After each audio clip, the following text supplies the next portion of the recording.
Hey guys, tonight we are traveling back in time, not to a throne room or a grand ballroom, but to the mud, the grime, and the quiet desperation of the common soldier. We're stepping into the worn-out boots of a man in the Napoleonic Wars. Forget the glorious paintings of the emperor on his white charger. Forget the sweeping orchestral scores in movies. We're going to the ground level, to the lived experience of being a tiny, expendable piece in one of the largest military machines the world had ever seen. You'll feel the scratch of the wool uniform, the gnawing emptiness in your stomach, and the constant, weary ache in your bones from endless marching. This isn't a story of brilliant tactics and heroic charges, but of survival against the odds where the enemy isn't just the man with a different colored coat, but also disease, starvation, and the bitter cold. And let's be honest, given the state of medicine and sanitation back then, your chances of surviving a 2-week camping trip, let alone a major battle, would be questionable at best. You'd probably be taken out by a bad biscuit before you ever saw a Prussian. So, before you get comfortable, take a moment to like the video and subscribe, but only if you genuinely enjoy what I do here. It's a small click for you, but it makes a huge difference for the channel and for our usual tradition. I'd love to see you post your city or country and the local time in the comments.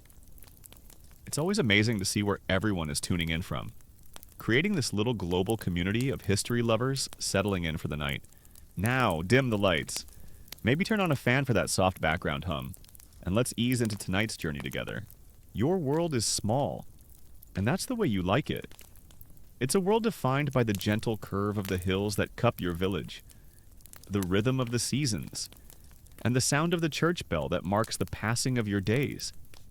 You wake with the sun, the smell of damp earth and hay filling your lungs. Your hands are calloused from work you've known your whole life, mending fences, guiding a plow, tending to the livestock. Life isn't easy, not by any stretch. There are lean years when the harvest is poor, and harsh winters when the cold seems to seep right into your bones. But it's a life of certainty. You know your neighbors, you know the path to the stream, you know the taste of the dark bread your mother bakes and the warmth of the hearth on a cold evening. The great affairs of the world are just rumors. Stories told by traveling merchants or the occasional outdated newspaper that finds its way into the hands of the parish priest. You've heard of the revolution. Of course, you've heard of the wars that followed. And you've heard of him. The emperor. Napoleon.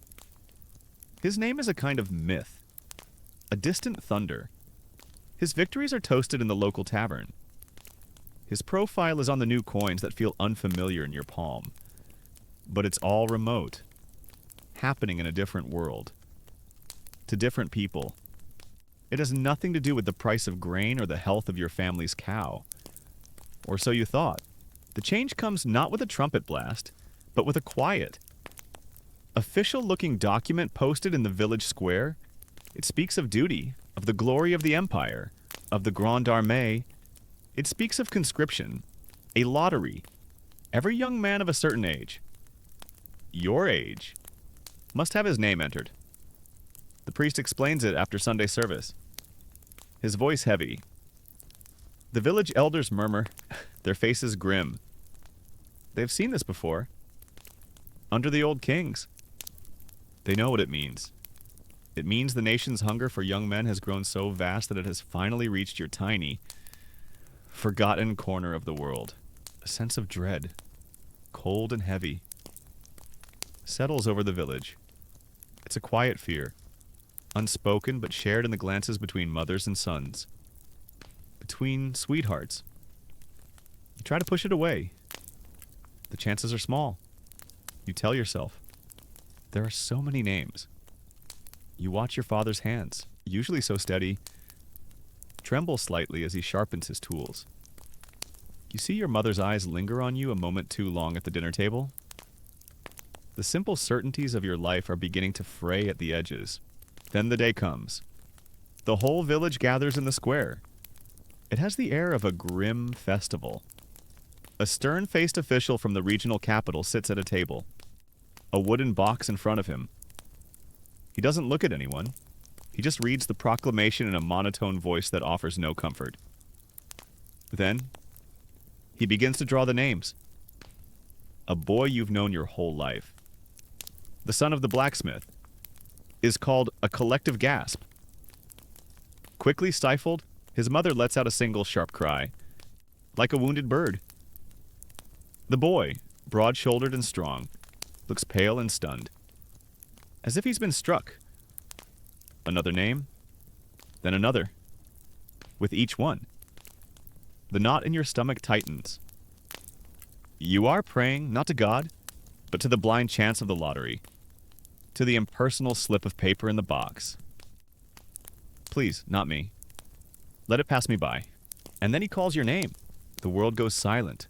The murmuring of the crowd, the chirping of birds, the gentle breeze, it all vanishes. There is only the sound of your name hanging in the air. It feels like it belongs to someone else. You see your mother's face crumple, her hand flying to her mouth. Your father stands frozen, his expression a mask of disbelief and pain. You feel a dozen pairs of eyes on you, a mixture of pity and a cruel, unspoken relief that it wasn't their son. You are no longer just you, the boy from the farm. You are a number, a conscript, property of the French Imperial Army. In the days that follow, a strange numbness descends upon you. You go through the motions of your old life, but it all feels like a dream you're about to wake from. You mend a fence, and you think, this is the last time I will do this. You walk by the river where you used to play as a child, and a wave of loss so profound washes over you that it almost brings you to your knees. The world you knew is already slipping away, becoming a collection of memories. You see how the system works, its casual cruelties laid bare. The mayor's son, whose name was also drawn, is suddenly exempt. A case of poor health, the official declares. Though the boy is fit as a bull, you then learn about the practice of substitutes. A wealthy family can pay another, poorer man to take their son's place. It's a transaction, cold and simple. A life for a sum of money.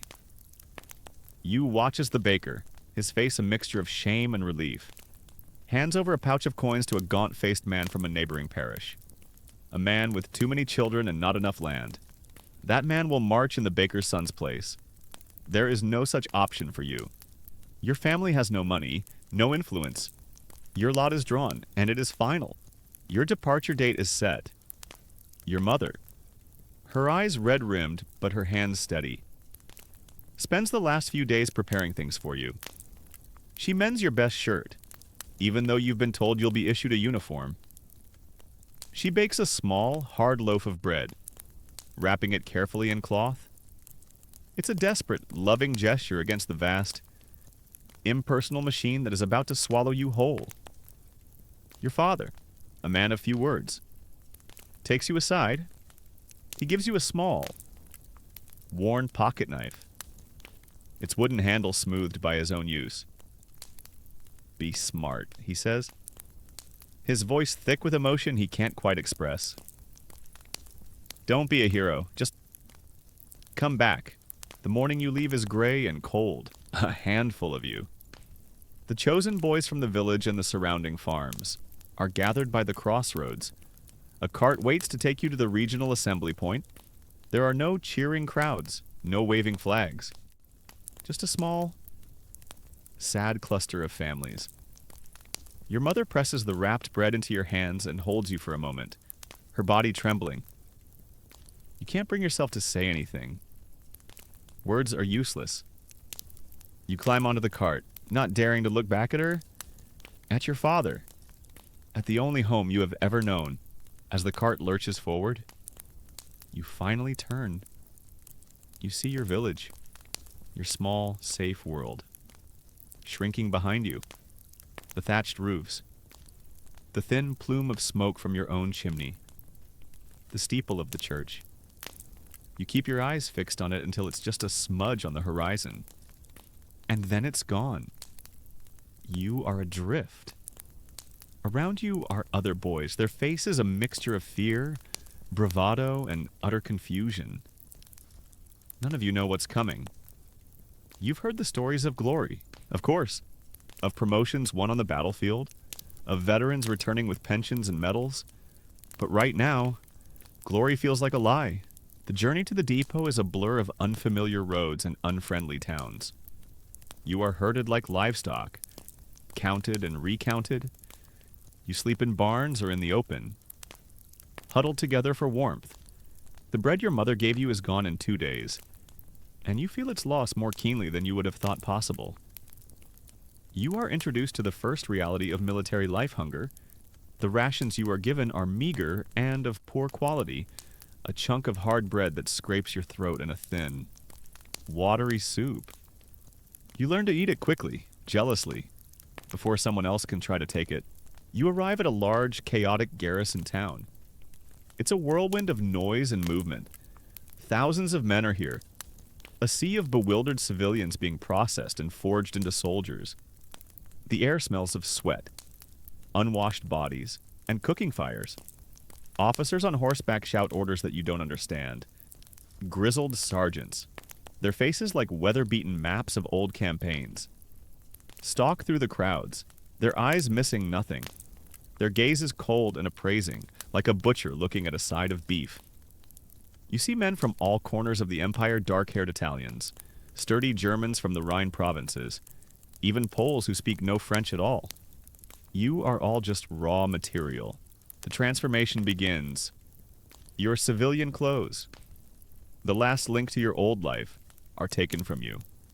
You are handed a pile of rough, ill-fitting garments. This is your uniform. A coarse linen shirt, a pair of breeches, and a heavy, dark blue wool coat with red facings. It's stiff and scratchy, and it smells of chemicals and long storage. The leather shako, the iconic tall hat of the line infantry, is heavy and awkward on your head. And the shoes. They give you a pair of black leather shoes with hard, hobnailed soles. They are your new constant companions, and you will come to hate them with a passion you didn't know you possessed. They are stiff, unforgiving, and seem designed to rub your feet raw in a dozen different places. A veteran watches you struggle to put them on and chuckles without humor. "You'll walk them in," he says, "or they'll walk you to your grave." It's your first taste of the gallows humor that permeates army life, a thin shield against constant misery. You are assigned to a regiment, a battalion, a company. These are just words to you, but you learn they are your new family, your new identity. You are no longer Jean-Pierre from Picardy. You are a fusilier of the 46th Line Infantry Regiment. You are given a musket, a Charleville model IS-77 77. It's heavier than any tool you've ever held. It's a long, clumsy piece of wood and metal, and it feels dangerous and alien in your hands. A sergeant shows you how to hold it, how to load and fire it in a series of precise, numbered steps. Powder, ball, ramrod, prime. Fire. It's a clumsy, slow process. You are told you'll be expected to do it 3 times a minute, in the rain, with men screaming and dying all around you. The idea is so terrifying, so absurd, that you can't even begin to process it. The question of why you are all here, why you are being asked to do this, hangs in the air. The sergeants and officers talk of patriotism, of the emperor, of the destiny of France. They speak of bringing liberty to the oppressed peoples of Europe. A line that sounds increasingly hollow as you see them treat the local townspeople with casual disdain. Historians still debate whether the revolutionary fervor of the early years was still a primary motivator for soldiers by the mid-empire, or if pragmatism, coercion, and a simple lack of other options had taken over. For you, it's not about fervor. You are not here for an idea. You are here because your name was drawn from a box. You are here because you were too poor to buy your way out. Your motivation is much simpler: survive the day. Survive the next drill session. Survive the sergeant's wrath. You meet the men of your squad. your escouade. They are your new brothers. Whether you like it or not, there's a Parisian who thinks he's smarter than everyone else. A quiet farmer from Brittany who barely speaks French. A big, clumsy Fleming who seems to trip over his own feet. You are a motley collection of strangers thrown together by fate, and you must learn to rely on each other.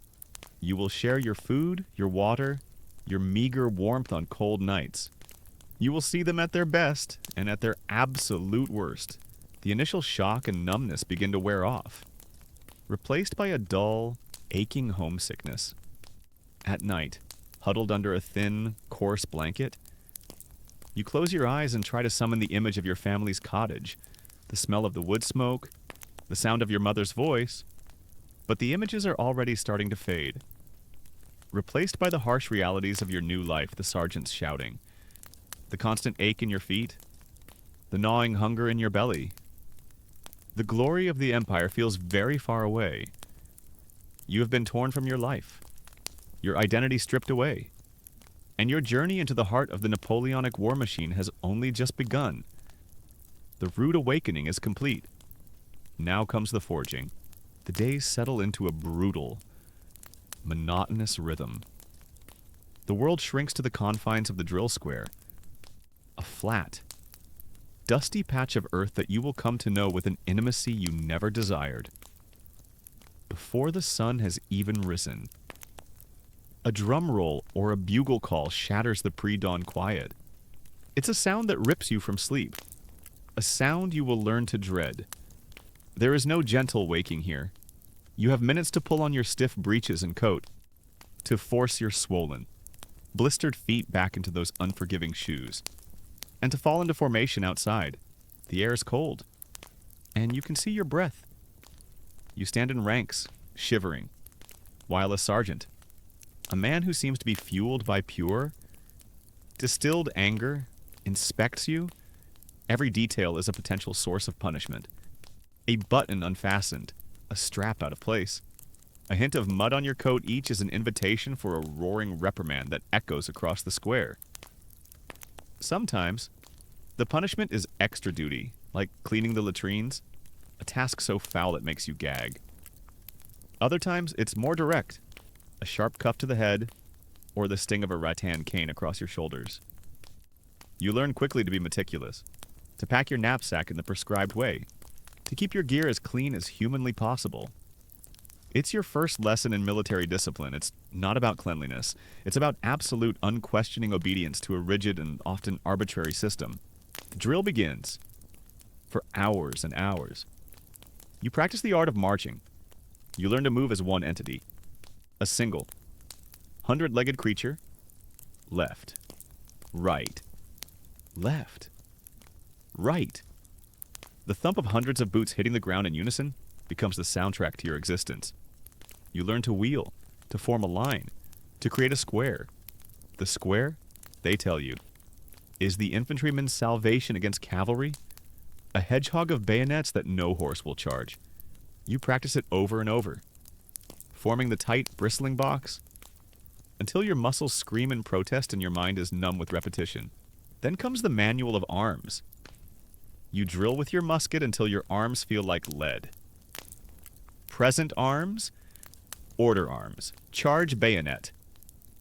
The movements are complex and unnatural. Your musket, your Charleville, feels less like a weapon and more like a cumbersome dance partner.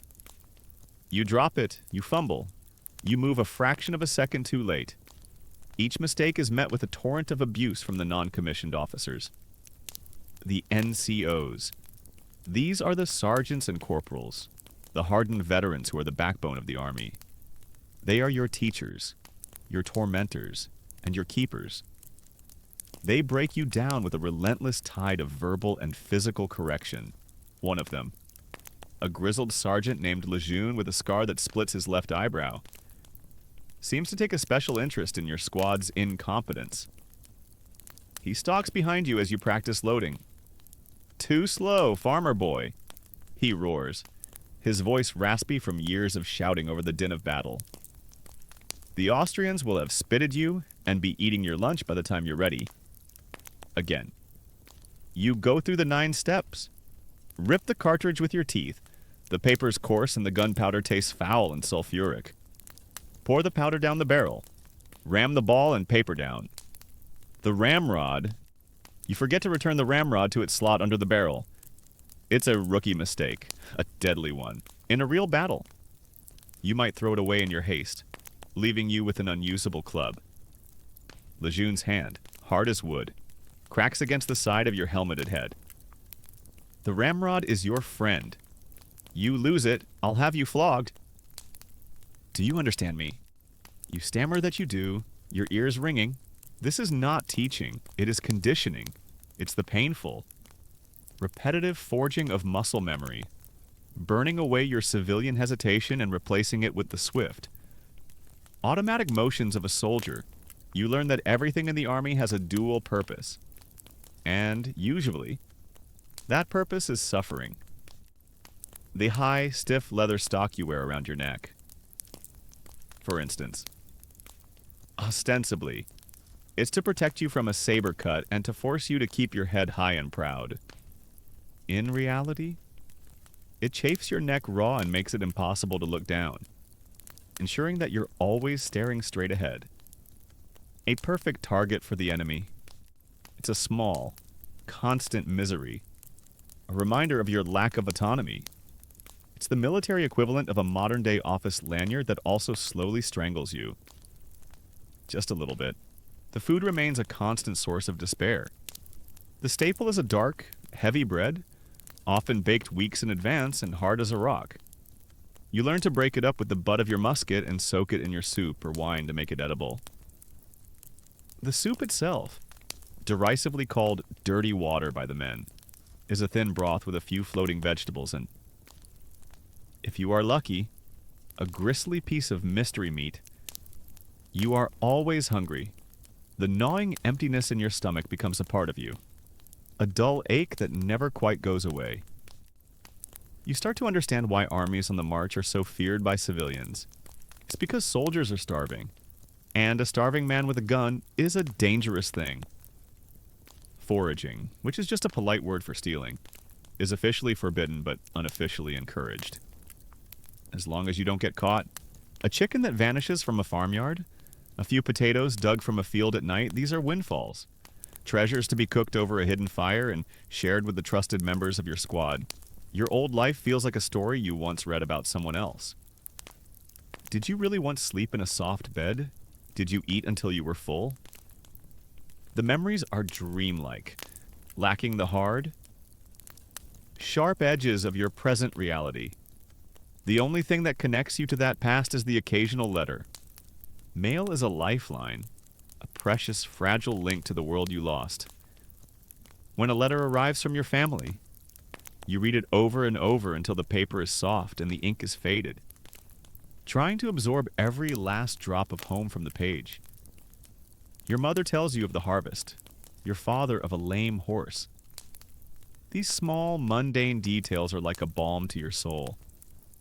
You write back, trying to sound cheerful, trying to spare them the grim reality of your new existence. You talk about the comradeship, the pride of the uniform. You don't mention the blisters, the hunger, or the soul-crushing boredom.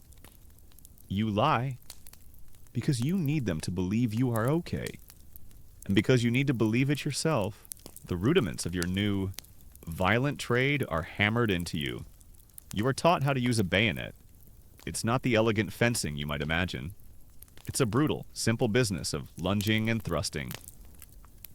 In the gut, in the face. The sergeant grunts, demonstrating on a straw dummy.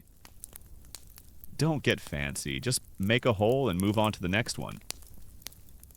You practice the lunges, the parries, the sheer brutish act of trying to stick a piece of sharpened steel into another human being. At night, you sometimes lie awake. The image of the straw dummy's face in your mind, and you feel a cold dread. Could you actually do that? Could you run that blade into a man? Feel the resistance. See the look in his eyes. You push the thought away. It's too horrible to contemplate. Your world is now entirely male, and it has its own crude culture. The language is coarse, peppered with oaths and black humor. The barracks at night are a cacophony of snoring, coughing, and the mutterings of men in their sleep. You learn to gamble, playing cards or dice for pitifully small stakes a button. A portion of your wine ration. You listen to the veterans tell their stories. They talk of Austerlitz, of Jena, of campaigns in Italy and Germany. They speak of the emperor as if he were a god, a being of supernatural talent and luck. I saw him at Austerlitz, one old corporal says, his eyes distant. Rode right past our line. The sun came out from behind the clouds just as he passed. The sun of Austerlitz. We called it. But for every tale of glory, there are 10 of hardship, of frozen marches in Poland, of thirst in Spain, of comrades who died from a fever or a minor wound that turned septic. You learn the unofficial rules of survival. You learn which officers are martinets to be avoided and which are more reasonable. You learn how to find things that have gone missing, how to supplement your rations, how to sleep standing up on a short halt. You learn that complaining is useless. It only marks you as a target. The best you can hope for is to be anonymous, to blend into the mass of blue coats, to do what you're told and attract no undue attention. You are a cog, and your purpose is to function smoothly and without complaint. If you break, you will be replaced without a second thought. The Emperor has millions more just like you. The sheer scale of it all is hard to comprehend. You are one man in a company of about 20. Your battalion has 6 companies. Your regiment has 2 or 3 battalions. Your division has multiple regiments, and your corps has multiple divisions. You are a single, insignificant drop in a vast ocean of manpower. A testament to France's ability to mobilize its population on an unprecedented scale. This mass conscription was the engine of Napoleon's success. A common historical fact that feels very personal to you as you stand on that drill square. Your individuality being systematically erased, the training is relentless because it has to be. The tactics of the era rely on discipline and cohesion. Your life, and the lives of the men around you, will depend on your ability to stand in a neat line. Shoulder to shoulder, while cannonballs tear through the ranks and musket balls whiz past your ears, you have to be more afraid of the sergeants behind you than the enemy in front of you. That is the cold, brutal calculus of Napoleonic warfare. So they drill you until you can perform the complex battlefield evolutions in your sleep. Until the fear of making a mistake outweighs the fear of death itself. It's a long, painful, and deeply dehumanizing process. But it is the very foundation upon which the Emperor's victories are built. And you are right in the heart of it. Being hammered into shape on the anvil of the drill square is your universe. It's dusty. Packed earth surface is the stage upon which the drama of your transformation is performed. Day after grueling day, the hours you spend there bleed into one another. A smear of shouted commands, aching muscles, and the rhythmic, hypnotic tramp of feet. You learn to march backwards, sideways, in oblique steps, a strange, clumsy ballet designed for a purpose you can't yet fully grasp. It feels pointless, this endless geometry of movement. But Sergeant Lejeune and the other NCOs are relentless. Their voices, raw and grating. Are the chisels chipping away at your civilian self, shaping you into something new? Something hard and angular? Lift your feet! You lazy sons of farmers, Lejeune bellows, his voice cracking like a whip. You are not dragging a plow. You are soldiers of the Emperor. You will move with pride. Pride is a difficult emotion to summon when your feet are a mass of bleeding blisters and your shoulders feel like they've been beaten with hammers. Your knapsack, your haversack, is a constant tormentor. It's not just the weight of your spare shirt, your cleaning kit, and your share of rations. It's the way it digs into your shoulders, the way it throws you off balance. You are ordered to drill with it fully packed, always. You will fight with it on your back. You will sleep with it as your pillow. You will die with it as your shroud. a corporal tells you, with no hint of irony. Get used to it. And so you do. You get used to the weight, the pain, the constant, low-grade misery. It becomes the background noise of your life. What you can't get used to is the fear. It's not the fear of an enemy that is still an abstract concept. It is the immediate, tangible fear of failure. The fear of dropping your musket. The fear of turning left when the command was right. The fear of the punishment that follows with swift, predictable certainty. You see this punishment meted out daily. For a dirty uniform, a man is forced to stand for hours in the center of the square, holding his musket straight out, until his arms tremble and tears of exhaustion stream down his face. For talking in the ranks. Another man is confined to the guardhouse on bread and water. But some punishments are far worse. Designed not just to correct the individual, but to terrorize the collective. One afternoon, a recruit who tried to desert is brought back in chains. He's a young man from a town near yours, caught just a few miles down the road, trying to get home. He looks dazed and terrified. The entire battalion is assembled to witness his fate. An officer reads the articles of war in a cold, flat voice. The sentence is to run the gauntlet. Passe par les baguettes. It's a phrase you've heard whispered in the barracks with a kind of holy terror. Two long lines of soldiers are formed, facing each other. It's you, your comrades. Hundreds of men you drill with every day. You are each given a switch, a thin, flexible rod. The condemned man is stripped to the waist, his hands tied. He is forced to walk, not run, down the corridor of his peers. And you are ordered to strike him as he passes. Your stomach turns to ice. You look at the man's pale, trembling back. You look at the faces of the men around you, a mixture of grim determination and revulsion. This is the Army's brutal logic. Discipline is everyone's responsibility. His crime is a crime against all of you, and you will all participate in the punishment. The drums begin a slow, ominous beat. The man starts his walk. The first blows land with wet, sickening thuds. He flinches but stays silent as he reaches your part of the line. You can see the red welts already rising on his skin. His eyes meet yours for a fleeting second. There's no anger in them, only a bottomless well of despair. Your arm feels heavy. Your hand won't obey. You deliver a hesitant, weak tap, barely touching him. Sergeant Lejeune is watching, his eyes like chips of flint. He shoves you hard. "Strike, you dog!" he hisses. "Or you'll be next." The man stumbles on, a low moan escaping his lips. By the time he reaches the end of the line, his back is a mangled, bloody ruin. He collapses and is dragged away to the infirmary. He may or may not survive, but that's not the point. The point has been made. The message is branded into your mind. There is no escape. The Army owns you, body and soul, after weeks of drilling the mechanics of your weapon. The day finally comes for live fire practice. A palpable excitement, laced with nervousness, ripples through the ranks. Finally, you will do the thing you were brought here to do. You march to a range outside the town, a wide field with crude, man-shaped targets set up 100 paces away. They look impossibly small and distant. You are given your first live cartridges. You hold the small paper tube in your hand.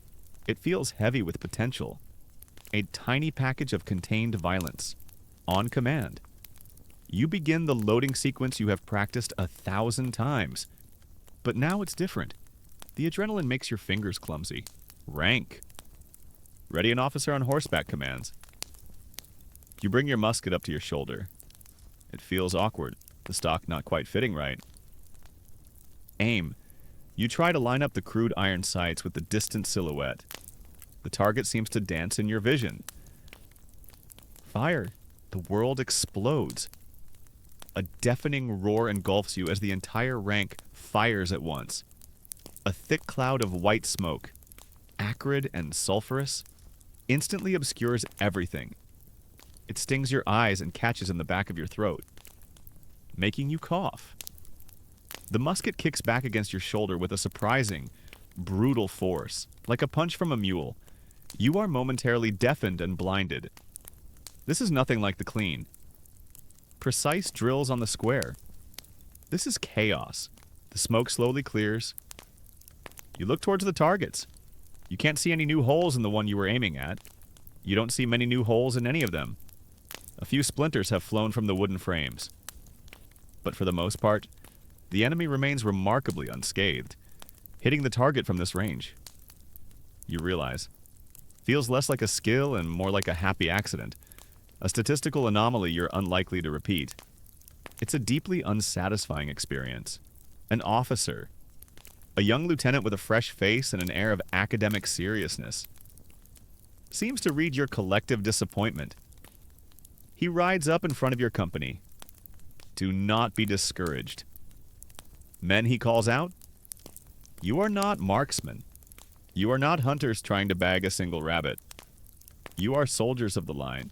He pauses for effect, letting his words sink in. Your individual accuracy is meaningless. Your musket is inaccurate by design, but you are not individuals. You are one weapon. You are a wall of iron and fire. When you fire together, you create a storm of lead. 100 balls. 200 balls. Flying towards the enemy at once. It does not matter if one ball hits or misses. The sheer volume of fire is what breaks a line. The noise, the smoke. The terror of that volley. That is your true weapon. Remember that. You are not one man with one musket. You are one company. One volley. This is the central, terrifying truth of your profession. A well-established fact of Napoleonic warfare. You are not meant to be a skilled killer. You are meant to be a component in a machine that delivers massed, impersonal violence. Your survival and your effectiveness depends not on your own prowess, but on the willingness of the men standing next to you to do the exact same thing at the exact same time, over and over again. While standing in an open field, the training becomes more complex. You practice firing by rank. The front rank fires, then immediately kneels to reload while the second rank fires over their heads. Then the third, it's a continuous, rolling thunder. Getting the timing right is crucial. You learn the terror of having another man's musket barrel just inches from your ear. The muzzle flash momentarily blinding you. Mistakes happen. A man is clumsy with his ramrod and it flies from his barrel. A dangerous projectile. Another man's pan flashes, the priming powder ignites but fails to set off the main charge and in its confusion. He double loads his weapon, creating a potential bomb next to your face. The NCOs are everywhere, screaming, correcting, cajoling. Their cane's a constant threat. Their primary motivational tool seems to be shouting, with a secondary focus on creative threats that make you wonder if they missed their calling as villainous poets. You also practice forming a square from a line, the critical defense against a cavalry charge. The command is given, and the maneuver must be executed in seconds. It's a flurry of motion, men turning and marching, ranks closing up, until you are a tight, dense box of humanity. The front rank kneeling, bayonets angled outwards. It's claustrophobic and frightening. You are packed so tightly you can smell the sweat and fear of the man next to you. You are told to hold, no matter what. You are told that as long as the square holds, you are safe. But you hear the whispers from the veterans. You hear of squares that broke, of the chaos, the screaming, the horses rearing and slashing with their hooves, the flashing sabers of the cuirassiers. Historians debate how effective this crash course in soldiering actually was, while it created men who could stand in line and fire on command. Some argue it stifled individual initiative, a quality that became crucial in the messy, broken terrain skirmishes of the Peninsular War in Spain. Out there, soldiers needed to be able to think for themselves, to take cover, to act in small, independent groups. But you are not being trained for that. You are being trained for the grand set-piece battles of Central Europe, where massed formations would decide the fate of empires in a single afternoon. You are being trained to be a cog in a great machine. And a cog does not think, it only moves when the gears turn. Your life outside the drill square is just as regimented. Guard duty is a new form of torment. For hours. You stand or pace a designated spot. Often in the dead of night, it's a trial of endurance, a battle against boredom and exhaustion. Every rustle in the bushes, every shadow cast by the moon, becomes a potential threat. The punishment for falling asleep on post is death. There is no appeal. You learn tricks to stay awake. You bite your tongue, you pinch your own arm. You shift your weight from foot to foot. The crunch of gravel the only sound besides your own breathing. It's a lonely, nerve-wracking duty, and you have long hours to think. You think of home, of the life you lost, and a profound melancholy settles over you. The barracks are your only refuge, and they are a wretched one. Dozens of men are packed into a single long room, sleeping on thin straw mattresses if you're lucky.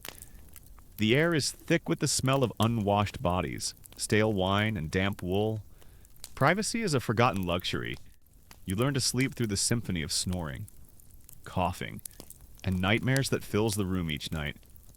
This is where the bonds of your squad are truly forged.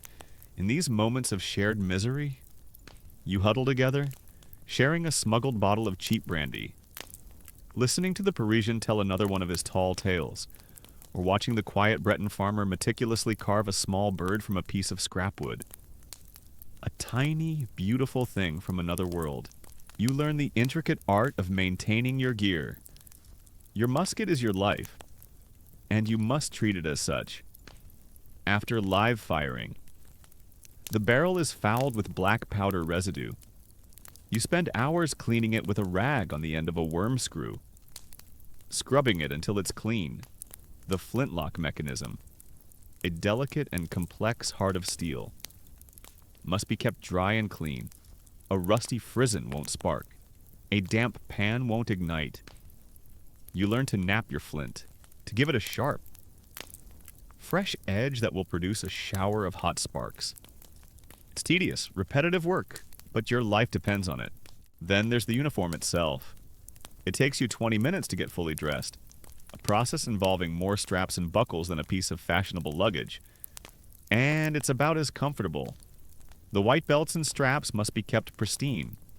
You learn to use pipe clay, a white, chalky substance that you mix into a paste and paint onto the leather. It's a messy, time-consuming job, and the clay flakes off constantly, dusting your blue coat. It feels like a ridiculous charade. Worrying about the whiteness of your belts when you are being trained to kill. But it's all part of the same system. A soldier with clean belts is a soldier who follows orders. He is a soldier who can be relied upon to stand his ground, slowly, almost imperceptibly. The transformation takes hold. You start to walk with a straighter back. You respond to your name with a sharp present without thinking. You catch yourself humming one of the marching tunes. You start to refer to your regiment by its number with a strange sense of belonging. The lines between I and we begin to blur. Your personal desires and fears are subsumed into the collective identity of the company. You are no longer a farmer or a baker's son. You are a fusilier. You are a cog, polished and shaped by the relentless friction of the machine. The forging is almost complete. Soon, you will be sent from the foundry to the great continental engine of war, and you will be expected to do your part. The order to march comes suddenly, as all orders do. One day you are trapped in the purgatory of the drill square. The next you are told to pack your haversack for a long journey. A ripple of something new passes through the barracks, not quite excitement, but a definite change in the air. It's the feeling of a held breath being released. Anything, even the unknown terrors of a real campaign, seems better than another week of forming squares under Sergeant Lejeune's baleful glare. You are finally leaving the foundry. You are about to become a moving part in the great continental war machine. The morning of your departure is organized chaos. You are woken long before dawn, the familiar drum roll sounding more urgent than ever. You force down a meager breakfast of hard bread and weak coffee, the nervous energy in your stomach making it difficult to swallow. You perform the complex ritual of getting dressed and equipped in the dark, your fingers fumbling with buckles and straps. The weight of it all settles on your shoulders. Familiar, yet somehow heavier today, freighted with the reality of what's to come. Your musket, your cartridge box heavy with 60 rounds, your bayonet, and the monstrously laden knapsack that contains every single one of your worldly possessions. You are carrying so much gear that if you fell in a river, you wouldn't drown. You'd simply sink to the bottom and become a permanent, heavily armed piece of riverbed geology. You fall into formation in the pre-dawn gloom, the company assembling with a practiced efficiency that would have been unthinkable just a few months ago. The officers, mounted on their horses, look impossibly tall and remote. A brief speech is given by the regimental colonel, a man with a booming voice and a chest full of medals. He speaks of the emperor, of the destiny of France, of the glory that awaits you. The words are grand and stirring, but they seem to float away into the cold morning air. Disconnected from the feeling of the heavy wool coat on your back and the dread in your gut, then comes the command you've been waiting for: en avant. March forward. March. With a lurch. The column begins to move. The sound is incredible low, rumbling groan of thousands of boots on gravel, the rhythmic creak of leather, the jingle of canteens and bayonet scabbards. You march out of the garrison town, past the silent houses and shuttered windows. For the first hour, there's a kind of grim elation. You are on the move. The adventure has begun. You look at the faces of the men around you. Some are singing, their voices loud and boisterous. Others are quiet, their eyes fixed on the road ahead, lost in their own thoughts. The elation does not last. The reality of the march asserts itself with brutal authority. Your world shrinks to a few key, punishing sensations. First, there is the rhythm. 50 minutes of marching, 10 minutes of rest, over and over. The pace is relentless, a steady, leg-cramping tramp that is designed to cover ground with maximum efficiency. It is the pace that made the Grande Armée legendary, an engine of conquest that was fueled by the stamina of its soldiers. This ability to move vast formations of men faster than any other European army was a key strategic advantage for Napoleon. A common historical fact that you are now experiencing at the most painful. Personal level, you are the advantage. Your aching legs are the secret weapon. You march, and you march, and you march. Second, there is the weight. The straps of your knapsack cut into your shoulders. A dull, grinding pain that intensifies with every step. The musket, at first just an awkward appendage, becomes a leaden anchor, shifting its weight, chafing your shoulder raw no matter how you carry it. The crossbelts of your cartridge box and bayonet squeeze your chest, making each breath feel like an effort. The pain starts in your shoulders, radiates down your back, and settles in your hips and knees. It is a constant, inescapable companion. And third, most intimately, there are your feet. You're starting to believe your shoes were not made by a cobbler, but were personally designed by a demon who specialized in foot-related misery. They're less like footwear and more like a portable Iron Maiden for your feet. The hard, hobnailed leather, which has never truly broken in, rubs your skin in a dozen different places within the first few hours. You can feel the hot spots forming by midday. They are angry red blisters. You don't dare take your shoes off during the short 10-minute halts, afraid that your swollen feet will never fit back inside. So you stand or sit with your legs straight out, trying to relieve the pressure, a silent prayer on your lips. By the end of the first day, you are no longer the same man who left the garrison that morning. The bravado has been stripped away, boiled off by the sun and the steady, punishing rhythm of the road. Your feet are on fire. Every muscle in your body screams in protest. when the halt for the night is finally called. You collapse where you stand, dropping your musket and pack with a groan. You are too tired to even think about food. But you must. The sergeants are on you immediately. Shouting, pushing. Tents must be pitched. Each man carries a piece of the canvas and a stake. Firewood must be gathered. Water must be fetched. The grim routine of camp life, which you will soon come to know so well, begins. You perform these tasks in a stupor, your movements slow and clumsy. You finally get to take off your shoes, and the sight of your feet is horrifying. The blisters have broken, leaving raw, weeping patches of skin. You do what the veterans do. You take out your needle and thread. Sterilize the needle in a candle flame, and run the thread through the remaining blisters to drain them. Leaving it in place overnight, it's excruciating, but they swear it helps. You rub your feet with tallow from your kit, a greasy, foul-smelling animal fat, hoping to harden the skin for the ordeal to come tomorrow. You huddle with your squad around a sputtering fire, trying to choke down your ration of bread and whatever thin soup has been prepared. The conversation is muted. The songs are gone. There is only the sound of tired men chewing, of sighs, of the occasional curse muttered into the darkness. You roll yourself in your greatcoat, using your knapsack as a lumpy, unforgiving pillow, and fall into a heavy, dreamless sleep that is less like rest and more like a temporary death. And then, hours before dawn, the drums beat again. The cycle begins anew. The days blur into one. The landscape changes, but your world remains the same. It is the back of the man in front of you, his blue coat stained with sweat and dirt, the straps of his knapsack digging into his shoulders.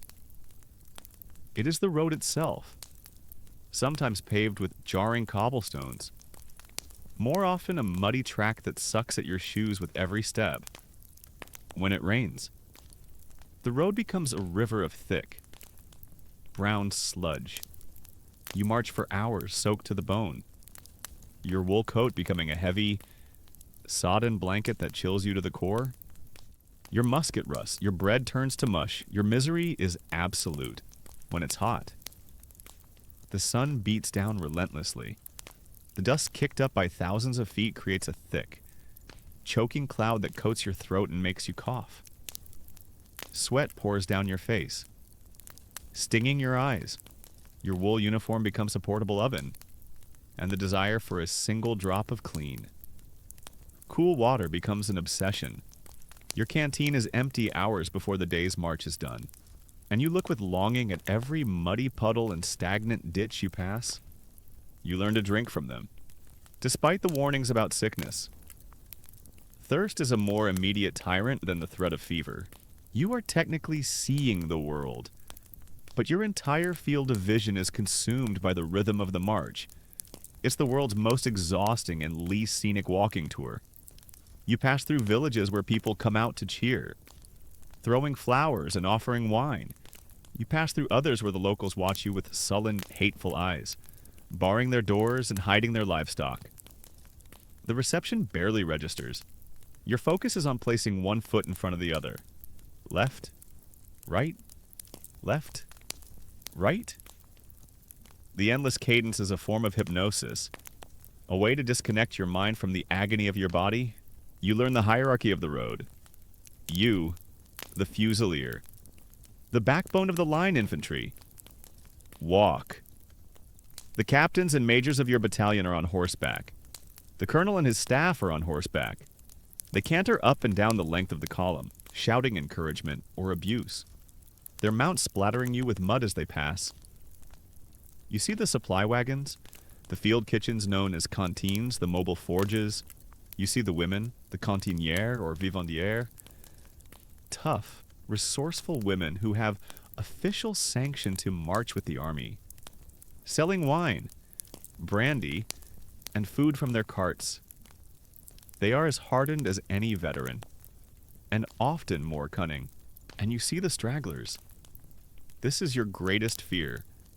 Men who simply cannot go on. Men whose feet have given out, or who are weakened by the beginnings of dysentery. they fall out of the ranks. Collapsing by the side of the road, the sergeants try to get them up with kicks and curses. Sometimes it works. Sometimes it doesn't. To be left behind is a death sentence. You could be picked off by enemy patrols, or by angry peasants who see a lone. Weakened soldier as an easy target for revenge. So you help your comrades. You see a man from your squad stumble, his face pale and clammy. You and another man take his arms, half carrying him for a mile until he finds a second wind. You share the last swallow of water from your canteen. These small acts of solidarity are the only thing that keeps the machinery of the column from breaking down entirely. Historians still argue about the true daily mileage of Napoleonic soldiers, while records boast of incredible forced marches covering 30 miles or more in a day. The sustainable, day after day average was likely a much more grueling but realistic 15 miles. A pace that still wore men down physically and mentally over a campaign. You don't know if you're making 15 miles or 30. You only know that when the day ends. You have reached the absolute limit of your endurance, and that you will be asked to do it all again tomorrow. You are a line infantryman, a fusilier, stuck in the suffocating heart of the column. But you see the other types of soldiers, the specialists. Sometimes you see the voltigeurs, the elite light infantrymen from your own regiment. They are shorter, wirier men, chosen for their agility and marksmanship. They don't march in the dense column. They move in a loose screen ahead of you and on your flanks, scouting the terrain, flushing out enemy pickets. You watch them with a mixture of awe and envy as they bound over fences and disappear into the woods, moving with a freedom you can only dream of. They seem like a different species of soldier. And when they return to camp in the evening with a foraged chicken or a piglet slung over their shoulder, the envy sharpens into something that feels a lot like hunger. One evening, huddled around the fire, nursing your mangled feet, you ask Sergeant Lejeune why you have to march so hard, so relentlessly. You expect a curse, or a cuff to the head, instead. He looks at you, his scarred face illuminated by the flickering flames, and for a moment, the hardness in his eyes softens. The hardness, because the Emperor is not fighting a war of sieges. Boy, he says, his voice a low rasp. The old kings. They would spend a year trying to take one fortress. They would crawl, the Emperor. He flies. He wants to find the enemy army, bring it to battle, and destroy it. All of it, in one day. And to do that, we must be faster than them. We must appear where they do not expect us. We march hard so that we can fight on his terms, not theirs. We trade our sweat for their blood. He spits into the fire. Now stop asking stupid questions and try to get some sleep. The drums will be calling soon enough. His words stay with you. You are not just walking. You are a weapon being aimed. The endless march is the drawing of the bowstring. The thought provides a sliver of purpose, but no comfort. It doesn't make your feet hurt less, or your pack feel lighter. It just adds a layer of grim understanding to your suffering. The road grinds on. It is your home, your workplace, and your prison. The landscape outside your small bubble of misery is irrelevant. You are in Germany now, you think. But it could be Italy or Poland for all it matters. Your universe is the road, and the men on it. You know the particular way the man in front of you limps. You know the sound of the Parisian's constant complaining, and the rhythm of the Breton's quiet breathing. You are becoming part of a single, suffering organism, a great blue serpent of men and steel, inching its way across the map of Europe. And with every step, you're moving closer to the fire. The end of the march is not the end of your labor. It is merely the exchange of one kind of exhaustion for another. The command to halt ripples down the vast column, and a collective groan of relief rises from thousands of throats. You and the other men of your company stumble into a designated field, which moments ago was peaceful pasture and is now rapidly becoming a sprawling, chaotic city of canvas and blue coats. The work begins instantly. driven by the ingrained fear of the sergeant's canes and the primal need for shelter and food. First, you form the musket stacks. Formez les faisceaux. The order comes. You and two other men interlock your muskets with their fixed bayonets to form a tripod. A small metal and wood sculpture that marks your squad's tiny territory. It is the first act of imposing order on the chaos. The first anchor point of your temporary home. Then, you shrug off the crushing weight of your knapsack. The relief so profound it makes you dizzy for a moment. But there is no time to rest. Tents. Get the tents up before dark. Sergeant Lejeune is already stalking through the ranks. His voice a familiar, unwelcome goad. Your tent is not a single item, but a collective burden. Each of the 6 men in your squad carries a piece of the heavy canvas, a few tent pegs, and a section of the central pole. You fumble to piece it all together, your fingers stiff and clumsy from the day's march. The result is a low, cramped cone of cloth, barely tall enough to kneel in, which will be your shelter for the night. It offers minimal protection from the rain and none at all from the cold, but it is a psychological barrier against the vast, dark expanse of the night. It is home. For now, once the tent is up, the other chores begin, a relentless cycle of activity. A few men are sent to dig the latrine trench for the company, a shallow ditch downwind that will become a pit of unspeakable filth by morning. Others, like you, are sent out for firewood. You trudge to the nearest copse of trees, your feet screaming in protest at the extra mileage, and hack at branches with your short sword. The saber briquet, you haul the wood back to the fledgling campfire that one of your squad mates has managed to coax to life. Now the central ritual of camp life begins the making of la soupe. Food is the obsession that dominates every waking thought, the official ration. When you get it, is grimly predictable. A chunk of the army's notoriously hard bread, the pain de munition, which you have to break apart with the butt of your musket, and the ingredients for the soup, a handful of dried beans or rice. Perhaps a few withered vegetables, and the great prize. The meat ration? This is often delivered on the hoof, a few bony cattle, driven along with the column, which are then slaughtered, skinned, and butchered right there in the camp.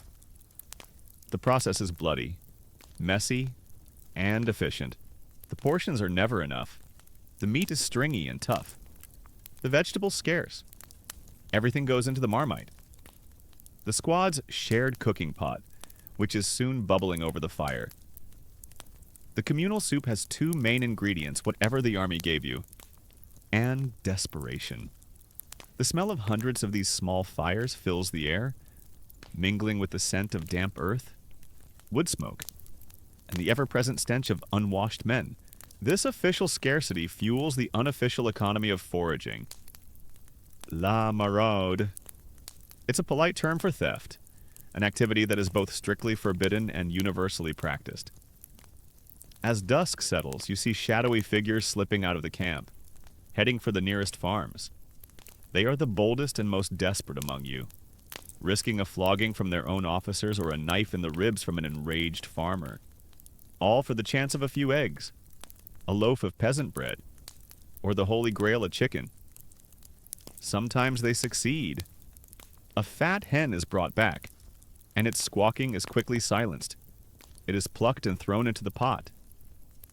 And that night, your squad eats like kings. The soup is rich and greasy, and for a few fleeting moments, the gnawing hunger in your belly is silenced. More often, though, the foragers return empty-handed, or with a few scrawny potatoes they dug from a field, and the soup remains a thin, watery disappointment. You huddle around the fire, dipping your rock-hard bread into the steaming broth. Wolfing down your meager share? This is the heart of your social world. Here, with the men of your squad. The day's misery is recounted. The officers are quietly mocked, and stories are told. The Parisian, whose name is Luc, boasts of his conquests in the city. The quiet Breton farmer. Eve says little, but shares a small piece of cheese he somehow managed to buy or trade for. The bonds forged here are not of friendship in the civilian sense. They are something deeper. Stranger. It is a bond of shared suffering, of mutual dependence for survival. You trust these men with your life. Not because you like them, but because you have to when the meal is done. The lethal boredom truly sets in. The hours between supper and sleep stretch before you. A void that must be filled. There is no entertainment here, only the tedious, endless maintenance that keeps a soldier functional. You take out your cleaning kit. You meticulously scrub the black powder residue from your musket barrel. You polish the flintlock mechanism until it shines, ensuring no rust or dirt will cause a misfire. You take out your sewing kit, the housewife, and clumsily stitch a patch onto a tear in your breeches. You attempt to repair your shoes, using a strip of leather or a piece of spare canvas, knowing it's a temporary fix at best. And you fight your own private war. Your main hobby has become an intense and personal battle against the lice living in the seams of your shirt. Everyone has them. They are a democratic torment, afflicting generals and privates alike. The constant itching drives some men mad.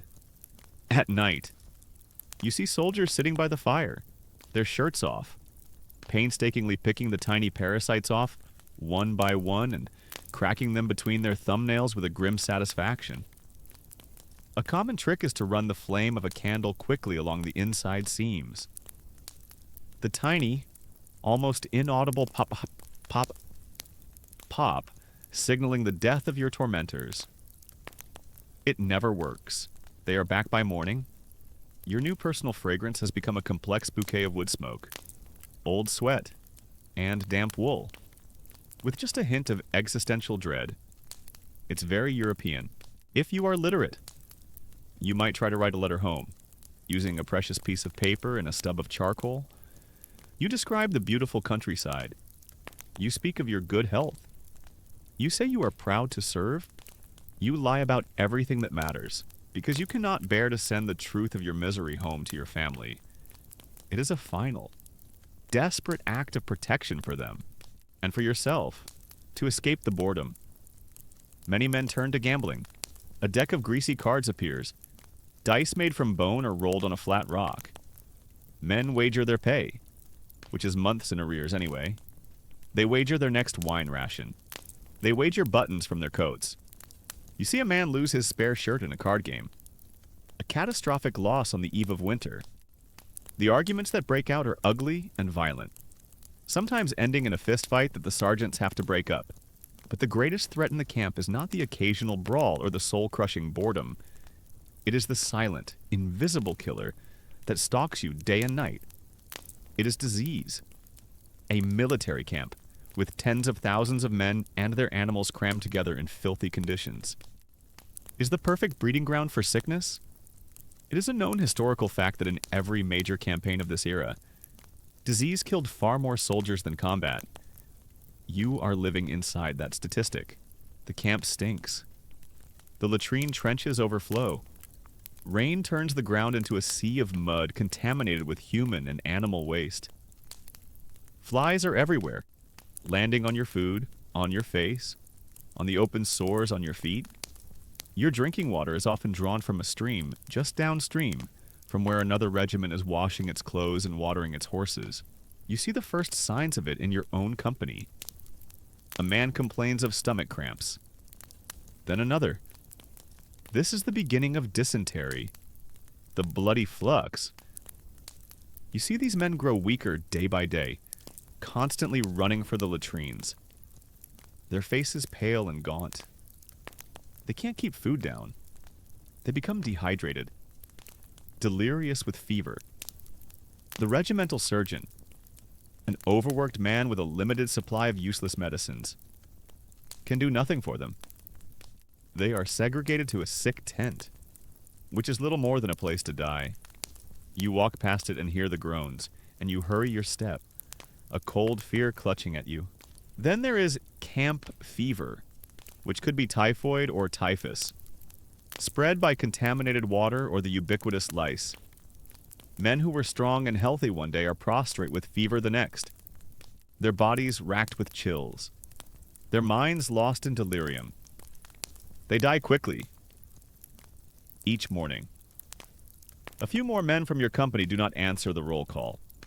Their bodies are wrapped in their blankets and buried in a shallow, unmarked grave. There is no ceremony. The army has no time for the dead. It is too busy trying to keep the living on their feet.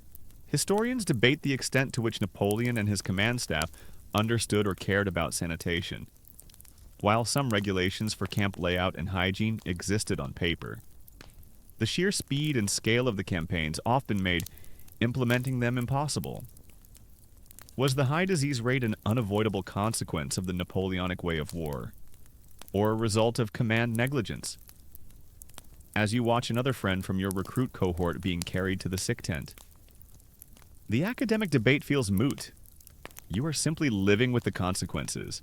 In the midst of this misery, there are small pockets of something approaching civilization. The cantinières and sutlers who follow the army set up their own little stalls. The cantinière attached to your battalion is a formidable woman in her 40s named Rose, whom everyone calls Maman Rose. She is tough, shrewd, and misses nothing. From the back of her cart, she sells brandy, wine, tobacco, and bread that is infinitely better than the army issue, all at a steep price.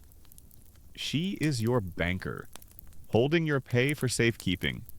She is your postmistress, collecting letters to be sent home. She is a source of all gossip and news. She might stitch a seam for you or offer a word of rough comfort. But she is a businesswoman first and foremost.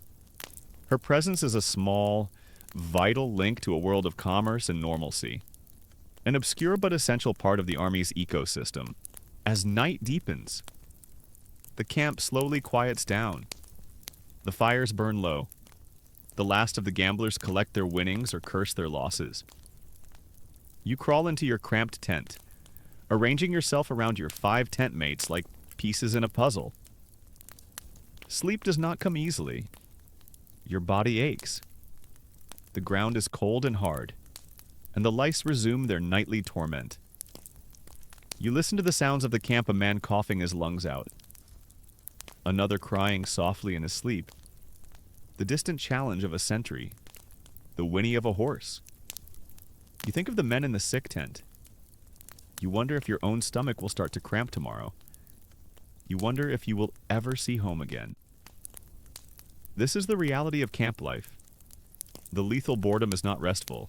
It is a state of constant, low-grade anxiety, a waiting game against hunger, sickness, and the inevitable morning drum that will call you to another day of suffering. The change, when it comes, is not a trumpet blast or a sudden alarm. It's a subtle shift in the very air you breathe. It starts as a rumor, a whisper that flits through the grimy, exhausted ranks of the camp like a phantom. A cavalry patrol has clashed with enemy vedettes. A local farmer, interrogated by the staff, has confirmed the enemy army is just over the next ridge, making their stand for weeks. You have been marching towards an abstract concept, a vague point on a map. Suddenly, that point has a name, a river, a village, a plateau. The endless grinding march has found its destination. The rumors are given the hard stamp of reality that afternoon. The entire regiment is ordered to assemble, not for drill, but for a proclamation. You stand in your ranks, the familiar formation feeling different today, charged with a new, nervous energy. A staff officer, his uniform impossibly clean, unrolls a parchment and reads in a loud, clear voice. It is a bulletin from the Emperor himself. This is a known and powerful Napoleonic tradition. He was a master of motivation, a general who understood that the hearts of his soldiers were as important as their muskets. The words roll over you, a mix of grand history and calculated insult. The officer speaks of your past victories, reminding you that you are the soldiers of Austerlitz and Jena. He dismisses the enemy, be they Prussians, Austrians, or Russians as arrogant fools, led by incompetent aristocrats who are about to receive a harsh lesson. He promises victory, glory, and a swift end to the war. Soldiers, the proclamation concludes, show them what the men of the Grande Armée can do. Vive l'Empereur! A ragged cheer goes up, as required, but it's not the roaring, confident sound of the parade ground. It's thinner, more brittle. It is the sound of men trying to convince themselves. As you are dismissed, you look at the faces around you. The boisterous confidence of the new recruits has vanished, replaced by a wide-eyed, pale apprehension. The veterans are quiet, their faces grim and set. They have been here before. They know what the grand words of the Emperor really mean. They mean a day of unimaginable noise, terror, and death. A strange calm, a surreal sense of purpose, descends upon the camp. The lethal boredom you have known for weeks evaporates, replaced by a quiet, methodical bustle. The waiting is almost over, and in its place is the need to prepare. This is the eve of battle, and it has its own sacred rituals. Your first duty is to your musket. You sit with the men of your squad, a silent, focused circle. You take your Charleville apart with a practiced familiarity. You use a clean rag to wipe down every piece of the lock mechanism, ensuring it is free from grit and rust. You scour the inside of the barrel until it gleams, removing any trace of old fouling. You examine your flint, chipping it with the back of your knife to give it a fresh, sharp edge that will throw a hot spark. Your musket is a clumsy, inaccurate weapon, but it is your only real defense against the chaos to come. Its proper function is the one thing in the universe you can, to some degree, control. You treat it with a reverence that borders on religious. Next, your ammunition. You open your cartridge box and carefully count the paper-wrapped cylinders of powder and ball. You should have 60. You arrange them neatly, ensuring you can grab them quickly without fumbling. You check your bayonet, running a whetstone along its triangular blade. It is already sharp, but the act of sharpening it is part of the ritual, a focusing of intent. Then comes the most absurd part of the preparations. You are ordered to be in full parade dress for the battle. You spend the next hour trying to make yourself presentable, an act of vanity so profound in the face of annihilation that it borders on the insane. You brush the caked mud from your blue wool coat. You take out your little cake of pipe clay and whiten your crossbelts, trying to cover the stains of the long march. You polish the brass eagle on your shako and the buttons on your coat until they gleam. The logic, you suppose, is that you must meet your fate looking like a soldier of the most glorious army in the world. You're going to a party where the host might violently kill you, and the dress code is strictly formal. As you work, a thought occurs to you, a grimly practical tip you picked up from a veteran. You find a small scrap of paper and, with a piece of charcoal, you carefully write your name, Jean-Pierre, and the name of your village. You fold the paper carefully and pin it to the inside lining of your coat. It is not a sentimental gesture, it is for identification. It is the only chance your family has of ever receiving official word of your death. A tiny, desperate message sent out to the bureaucracy of the hereafter. You see other men around you doing the same. A quiet, shared acknowledgement of the odds. Military historians and psychologists debate the mindset of soldiers on this precipice. Was it the patriotic fervor the Emperor's bulletin aimed to inspire, or was it a form of cognitive narrowing? A survival mechanism where your world shrinks to the immediate. The tangible, the cleanliness of your weapon. The faces of your squad to avoid being paralyzed by the overwhelming fear of the abstract, of what is to come tomorrow.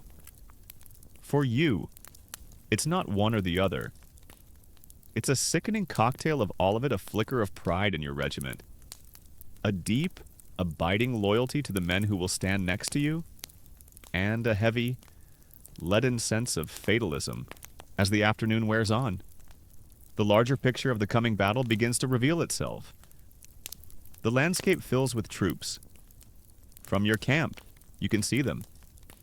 Endless columns of men and horses moving into their assigned positions. You see the massed squadrons of the cavalry, the hussars in their fur-trimmed finery, the dragoons in their brass helmets with horsehair crests, and the terrifying cuirassiers. The heavy cavalry, big men on big horses, their steel breastplates and helmets reflecting the afternoon sun. The sound of thousands of hooves and the jingle of their harness is a low, constant thunder on the horizon. Then comes the artillery. You watch as whole parks of cannon are wheeled into place on the high ground. A grim harvest being planted. The gunners, often seen as a technical elite, move with a calm, professional purpose, arranging their 12-pounders and howitzers, stacking the cannonballs in neat pyramids, and setting up the caissons filled with powder charges. Each of those guns is a god of destruction, capable of tearing a bloody hole through a line of men like you from a mile away. The sheer scale of it all is breathtaking and deeply humbling. You are one man with one musket. The Emperor has assembled a symphony of destruction, and you are just a single, discordant note within it. As dusk approaches, a special ration is issued, a double portion of bread and a generous measure of raw. Fiery brandy. The alcohol spreads a welcome, though temporary, warmth through your cold gut. It doesn't dispel the fear, but it blunts its sharpest edges, like wrapping a blade in cloth. It's a liquid postponement of panic. The mood in the camp becomes louder, more boisterous. Men start singing defiant, marching songs, old jokes are told, and laughter rings out. A little too loud, a little too forced. It is a fragile, alcohol-fueled courage, and everyone knows it will evaporate with the morning dew. You try to eat your bread, but your mouth is dry and your stomach is a tight knot. You sit with your squad, sharing the brandy. The conversation turns, as it always does on a night like this, to battles past. The veterans speak. Lejeune, the grizzled sergeant, is there. His usual anger replaced by a weary gravity. Tomorrow, he says, staring into the fire. You stay close to the eagle, the regimental standard, no matter what happens. You stay with the eagle. If the line breaks, you rally to it. It is the heart of the regiment. You lose the eagle. You lose your soul. Another veteran, a corporal named Mathieu, chimes in, his voice low. Don't be a hero. Don't break ranks to charge on your own. You'll die for nothing. And if the man next to you goes down, you don't stop. You step over him and you close the gap. The medics will get him, or they won't.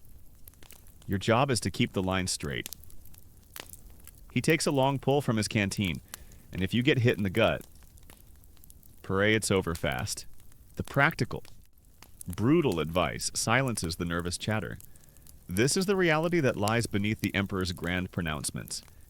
It is a business of closing gaps, of stepping over the bodies of your friends, of praying for a clean death later. You try to sleep, huddled in your tent with your comrades. But sleep is a distant country you cannot reach. Your mind is a whirlwind. You think of your home, picturing your mother's face, your father's calloused hands. You try to remember the smell of hay and the taste of clean water from the village well. The memories are sharp and painful, ghosts from a life you may never return to. Every sound from outside the tent is magnified. The nervous whinny of a horse, the clink of a sentry's musket, the low murmur of men who have given up on sleep and are talking quietly by the dying fires. Sometime after midnight, a ripple of excitement passes through the camp. A string of lanterns is seen moving along the ridge. A small cluster of horsemen. It's him, the Emperor. He is inspecting the outposts, seeing the lay of the land for himself. You can't see him. Not really. But you know he is out there. His restless mind already playing out the battle to come. His presence, even as a rumor, is a palpable force. A jolt of electricity that makes the air crackle. For him, you are a piece on a chessboard tomorrow. He will sacrifice you. A pawn, to take a bishop or a castle. You know this. And yet, the knowledge that his genius is directing the game brings a strange, fatal comfort. The hours before dawn are the longest of your life. The false courage of the brandy has long since worn off, leaving behind a cold, metallic taste in your mouth and a headache that throbs in time with your pounding heart. Finally, you hear it. Not the usual rolling beat of the morning drum, but a sharp, urgent call to arms. Le réveil, the awakening. You stumble out of your tent into the cold. Damp darkness? The camp is a hive of disciplined activity. Tents are struck, knapsacks are packed, and ranks are formed with a quiet efficiency that is devoid of any wasted motion.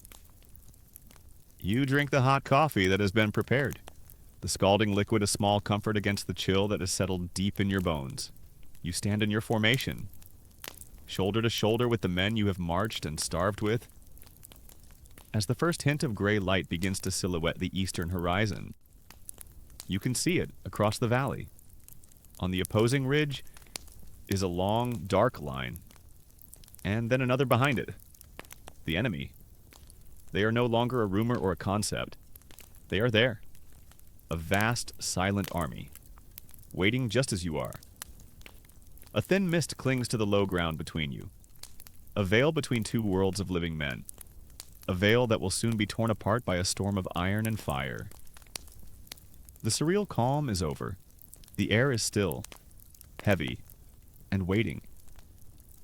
An officer's voice, sharp and clear, cuts through the dawn. The symphony is about to begin.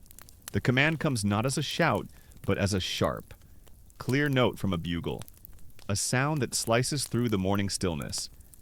It is echoed down the line by the drums, which begin to beat a steady, rhythmic pulse, the pas de charge. It is the heartbeat of the advance, with a collective lurch, a rustle of thousands of men moving as one. The line begins to move forward. The symphony has begun its first. Terrible movement. You are walking. It is the single most absurd, most terrifying thing you have ever done. You are walking at a steady, measured pace, across an open field, towards a line of men who are preparing to kill you. Your musket is at your shoulder. Your eyes are fixed on the enemy ridge. You are not to run. You are not to falter.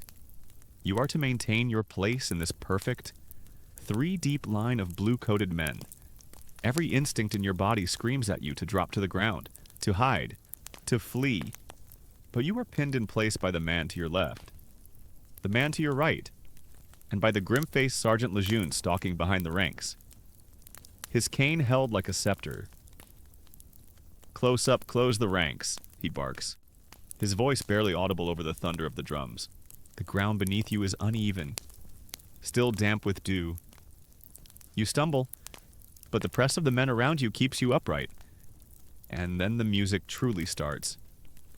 From the enemy ridge, a series of white puffs of smoke blossom from the mouths of their cannons. A long, terrifying moment of silence follows, a pause in which you could live an entire lifetime. Then you hear a low moan that rises to a vicious, high-pitched shriek. It is the song of the cannonball. You flinch instinctively, ducking your head. An utterly useless gesture. The air around you seems to tear apart as the iron spheres, each weighing 12 pounds, rip through the sky overhead. Most fly harmlessly over it, but not all. To your right, perhaps 40 yards down the line, you see a cannonball strike the ground. It does not stop. It kicks up a geyser of earth and continues, bouncing like a grotesque skipping stone, straight into the ranks of the neighboring company. The sound is a wet, percussive crunch. The perfect line bulges, then breaks. Men are flung into the air like dolls. A red spray misting the spot where a moment ago there were solid bodies. You see a man's torso, impossibly separated from his legs, lying on the grass. You see another man screaming, holding the mangled stump of his arm. Your stomach heaves. You want to vomit, to cry, to scream. Close the gap. Close up. Damn you. The voices of the officers and NCOs are frantic, harsh. The men on either side of the hole sidestep, and the line becomes whole again. A seamless wall of blue, leaving the dead and wounded writhing on the grass behind. The machine continues its inexorable advance. The enemy artillery finds its range. The air becomes thick with the shriek of incoming rounds. A shell explodes overhead in a puff of black smoke, sending a shower of shrapnel down on the men ahead of you. It's like a giant shotgun blast from the heavens. You hear cries of pain. More gaps appear and are filled. You are marching through a field that is rapidly being sown with your comrades. Your world shrinks. You no longer see the enemy ridge or the grand scope of the army. You see only the back of the man in front of you, the trampled grass under your feet, and the next step you must take. The drums beat on. The officers on their horses ride calmly, as if reviewing a parade. Steady, men hold the line. Not long now. Their courage seems inhuman. Insane. You realize that their calmness is a performance, a vital piece of theater to keep thousands of terrified men like you from breaking and running for their lives. Now you are close. 150 paces. 100? You can see the individual figures in the enemy line. You see the colors of their uniforms, the glint of the sun on their bayonets, the pale ovals of their faces under their shakos. They are just like you, young, terrified men. Standing in a line, waiting, the command rings out Haltez. The line shudders to a stop. The drums fall silent. The sudden quiet is more terrifying than the noise. There is only the screaming of the wounded behind you and the pounding of your own heart in your ears. Preparez vos armes. Prepare arms. You move through the motions automatically. Your mind is numb. Your hands guided by months of relentless drill. Jouez aim.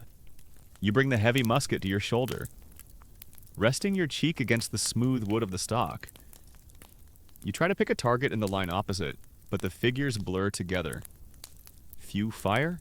Your world ceases to exist in a single, deafening, volcanic eruption of sound and force. The entire front rank of your regiment, hundreds of men, fires as one. The recoil punches your shoulder hard, a wall of thick white. Sulfurous smoke instantly materializes in front of you, completely obscuring the enemy. It billows around you, stinging your eyes, clogging your throat with its acrid taste. Visibility is about zero. You're basically fighting in a thick, smelly fog, and you're not entirely sure if the guys you're shooting at are the enemy or just the deeply unlucky supply clerks from the next regiment over.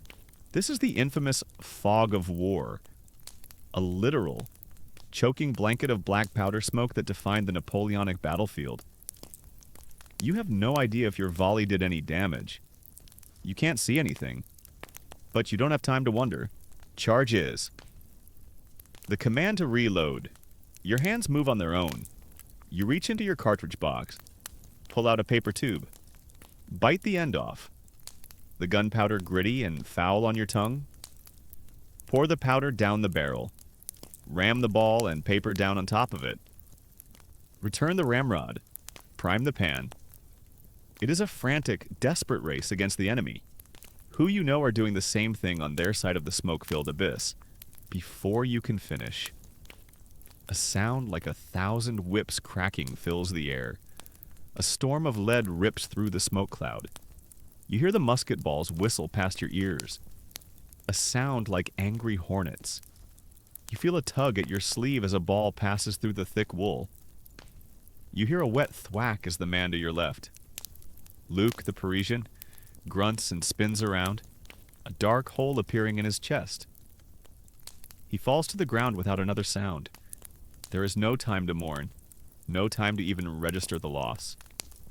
You step to your left, closing the gap. You have become the man on the end of the line. Fire at will. The sergeants are screaming. The order and precision of the first volley is gone. It is now a continuous, rolling thunder. A firefight.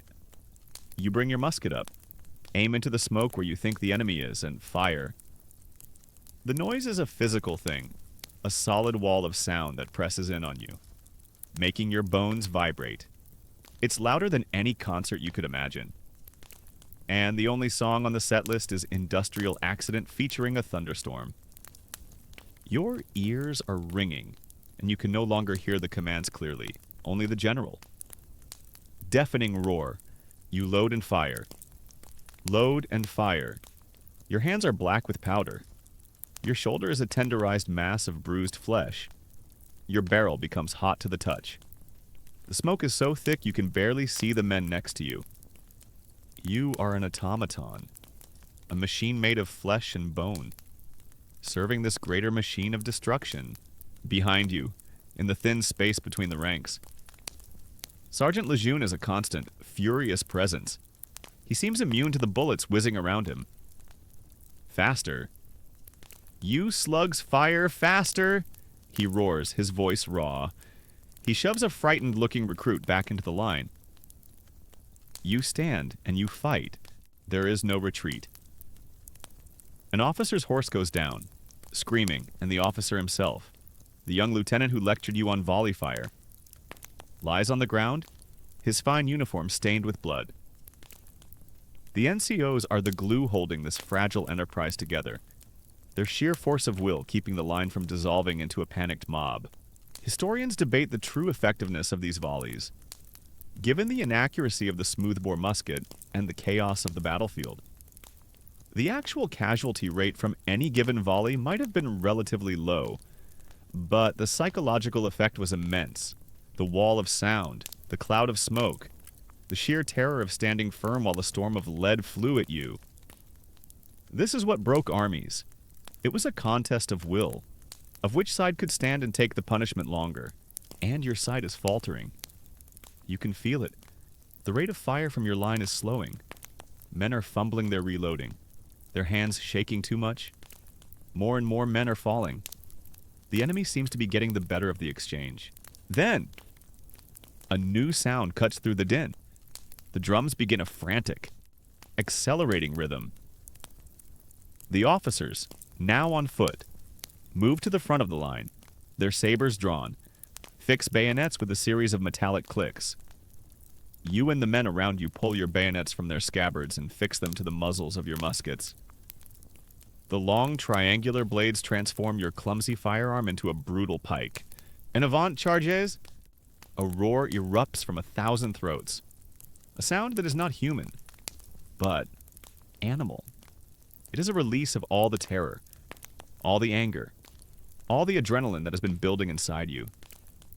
You start to run, clumsily, your legs stiff, your bayonet held out in front of you. You are running through the smoke, into the unknown. The smoke thins for a moment, and you see them. The enemy line. Just 50 paces away. They look as terrified and as determined as you are. For a split second, you lock eyes with a young, blonde-haired man directly in your path. You see the fear in his eyes. He sees the fear in yours. Then you hit. The two lines crash together with a sickening crunch of metal and bone. It is not the elegant dueling of stories. It is a shoving match, a chaotic, grunting, sweating scrum of men trying to kill each other in the most primitive way imaginable. You lunge. A clumsy, desperate thrust. Your bayonet hits something soft. The blond boy you saw looks down at his stomach, a surprised expression on his face. Before he crumples, there's no time for thought, no time for horror. Another man is coming at you, his bayonet high. You parry his thrust with your barrel, the clash of steel ringing in your ears. You push him, screaming a wordless cry, and lunge again. The line sways back and forth. You are fighting in a maelstrom of stabbing, clubbing muskets, and guttural screams. Then, you feel a shift. The pressure from the enemy line lessens. They are giving way. A few of them turn and run, and the retreat becomes a rout. Your line surges forward, men yelling in triumph and exhaustion. The charge is over. You find yourself standing, leaning on your musket, panting for breath. Your ears are ringing with a high-pitched whine. The battlefield in front of you is a scene from hell. The ground is littered with the dead and dying of both sides. A carpet of blue and red and gray uniforms. Wounded men are crying out for water, for their mothers, for a priest. The smoke is beginning to clear, revealing the true cost of the last half hour. The symphony has reached its violent crescendo, and in its wake is a ringing, deafening silence, filled only by the sounds of human suffering. You have survived. For now, the ringing in your ears is the first thing you notice. The cataclysmic roar of the battle has ceased, but it has left behind a piercing, high-pitched whine, a ghost of the sound that now inhabits your skull. The second thing you notice is the smell of thick, coppery scent of fresh blood mixed with the acrid stench of burnt gunpowder and the sour smell of fear sweat. The air is heavy with it, a physical presence that coats your tongue and throat. You are standing, leaning on your musket like a crutch. Your legs are trembling, not from fear anymore, but from sheer, bone-deep exhaustion. The adrenaline that fueled your charge has vanished, leaving you hollowed out, a fragile shell of a man around you. The survivors of your company are in a similar state of shock. Men are staring blankly into the middle distance, their faces smudged with black powder, their eyes wide and unfocused. Some are on their knees, vomiting. Others are sitting on the ground, weeping without shame, their bodies shaking with uncontrollable sobs. The machine, however, does not weep. It does not rest. The sharp, authoritative voices of the surviving NCOs cut through the haze of shock. On your feet, reform the line dress on the eagle. Sergeant Lejeune is there, a long, bloody gash across his forehead, his uniform torn. He grabs a dazed soldier by the arm and shoves him back into place. The battle is not over. Get back in rank now. You move mechanically, your body obeying the commands your mind can't fully process. You find your place in the ragged line. It is horribly depleted. Where there were once 3 solid ranks of men, there is now barely 1.5. The gaps are enormous. You look for the faces of your squad. You see the big Fleming, his face a mask of grime. But alive. You see the quiet Breton. Yves, leaning heavily on his musket, a dark stain spreading on his thigh.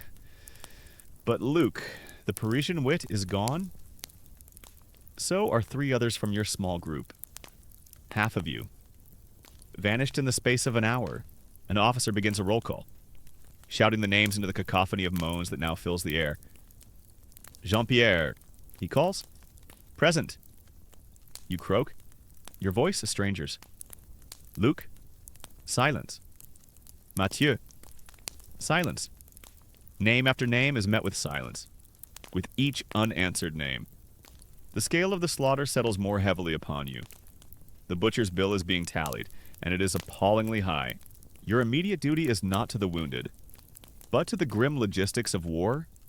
You are ordered to cleanse the field. It is a euphemism for a ghoulish task. You walk among the dead and dying, your own comrades and the enemy alike, and you scavenge. You retrieve muskets that are still serviceable. You unbuckle cartridge boxes from the dead and sling them over your own shoulder. Most grimly, you pull the shoes from the feet of the fallen. Your own are in tatters, and a good pair of shoes is more valuable than gold. You try not to look at the faces of the men you are stripping. They are no longer soldiers. They are just resources. Material to be recovered for the next engagement. And then the sounds, the human sounds, begin to penetrate your shock. The field is not silent. It is alive with agony. From every direction come the cries of the wounded. Men with shattered legs, with pierced lungs, with horrific wounds from cannonballs and bayonets. They are crying for water, for help, for their mothers, for God. A young enemy soldier, no older than you, tries to rise, his guts spilling from a terrible wound in his belly. He looks at you with pleading eyes and whispers, "Wazer?" Water. You look at your own canteen, nearly empty. A veteran next to you shakes his head. Leave him. Nothing can be done. Save your water. You walk on.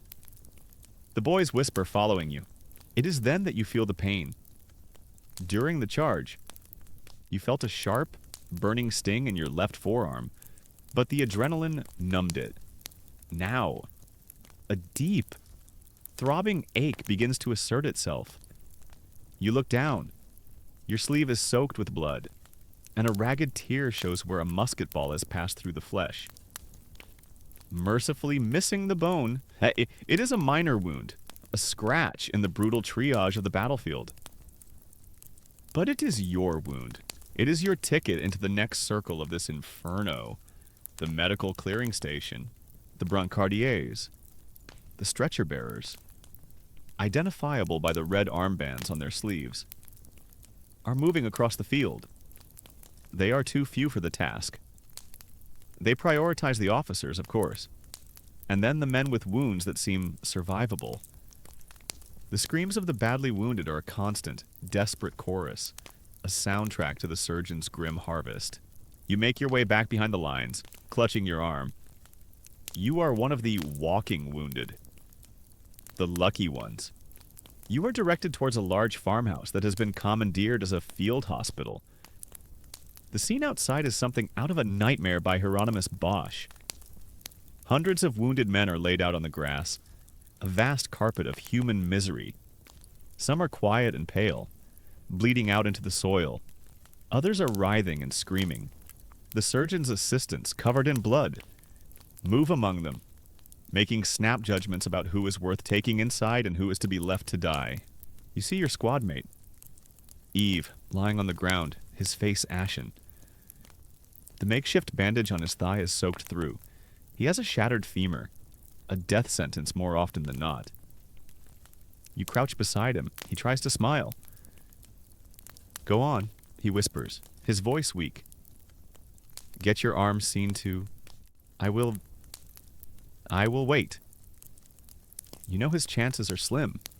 You give his shoulder a squeeze and push your way toward the farmhouse door. The smell hits you first. A wave of hot, metallic air that makes you gag. The large central room of the farmhouse has been turned into a butcher's shop. The stone floor is covered in bloody straw. In the center of the room, on a makeshift table fashioned from a door laid across two barrels, a surgeon is at work. He is a large man, his sleeves rolled up past his elbows, his arms and apron drenched in blood. He is working with a terrifying, focused speed. Surrounded by assistants who hold the patient down, you watch, mesmerized in horror. As he finishes his current task, the patient is a cuirassier whose leg has been mangled by canister shot. The surgeon takes a large saw, places it against the man's thigh, and begins to work. The sound is unspeakable, a wet, grating noise of steel on bone. The cuirassier, who has been given a leather strap to bite down on, screams a muffled, inhuman sound. The surgeon does not pause. In less than a minute, the leg is off.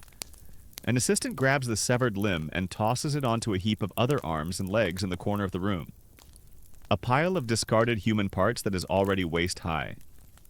Another assistant then presses a red-hot cauterizing iron against the stump to seal the arteries. The smell of burning flesh joins the already hellish bouquet in the air, and the patient mercifully faints. "Next!" the surgeon shouts, not even looking up, wiping his bloody hands and saw on a rag. This was the brutal reality of Napoleonic medicine. Amputation was the primary surgical intervention. A musket ball hitting a major bone would shatter it into dozens of fragments, making it impossible to set. Leaving the limb on would guarantee a slow, agonizing death from gangrene. Amputation, as horrific as it was, offered the only chance of survival. A surgeon's skill was measured not in delicacy, but in speed. Less time under the knife meant less time for the patient to die of shock and blood loss. Dominique Jean Leray, Napoleon's legendary chief surgeon, could famously remove a limb in under a minute. The man you are watching is clearly a student of this philosophy. Historians and medical experts debate whether this brutal speed did more harm than good, while it saved many from gangrene. The complete lack of hygiene, the surgeon using the same unwashed saw on patient after patient, meant that death from post-operative infection was rampant. It was a trade a quick death on the table for a slower, feverish one in the recovery ward. An assistant finally gets to you. He glances at your arm. Flesh wound. He grunts. He takes a long iron probe, which he wipes clean on his already filthy apron, and pushes it into the entry wound on your arm. The pain is blinding, white hot. You cry out, biting your lip to keep from screaming. The ball passed through, he declares. You're lucky. He takes a bottle of wine not for you to drink, but to wash the wound and pours it over your arm. He then binds it tightly with a strip of linen. Now get out. We need the space. You are pushed back outside. Your arm throbbing with a clean. Sharp agony. You are now officially a part of the recovery process. You are sent to a nearby barn, which has been designated as the ward for minor injuries. Minor is a relative term. The barn is filled with hundreds of men with wounds like yours. Or worse. You find an empty spot in the straw, which is already stained from the man who was here before you, and collapse. The next few days are a blur of pain and fever. The real enemy now is not an army, but the invisible invaders in your own blood. The barn is a perfect incubator for infection. Men lie in their own filth. The air is stagnant and foul. Your wound, which was clean, begins to swell. Your arm becomes hot to the touch. The skin around the bandage turning an angry red. A deep, relentless throbbing starts. A pain far worse than the initial injury. This is the onset of hospital fever sepsis. Tetanus. A dozen names for the same killer. You fall into a delirium. You are back home. Then back on the battlefield. You see Luke's face. Then your mother's.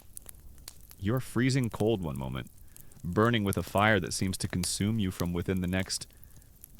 Your wound begins to seep a thick, yellowish pus. An assistant surgeon comes by, looks at it, and nods.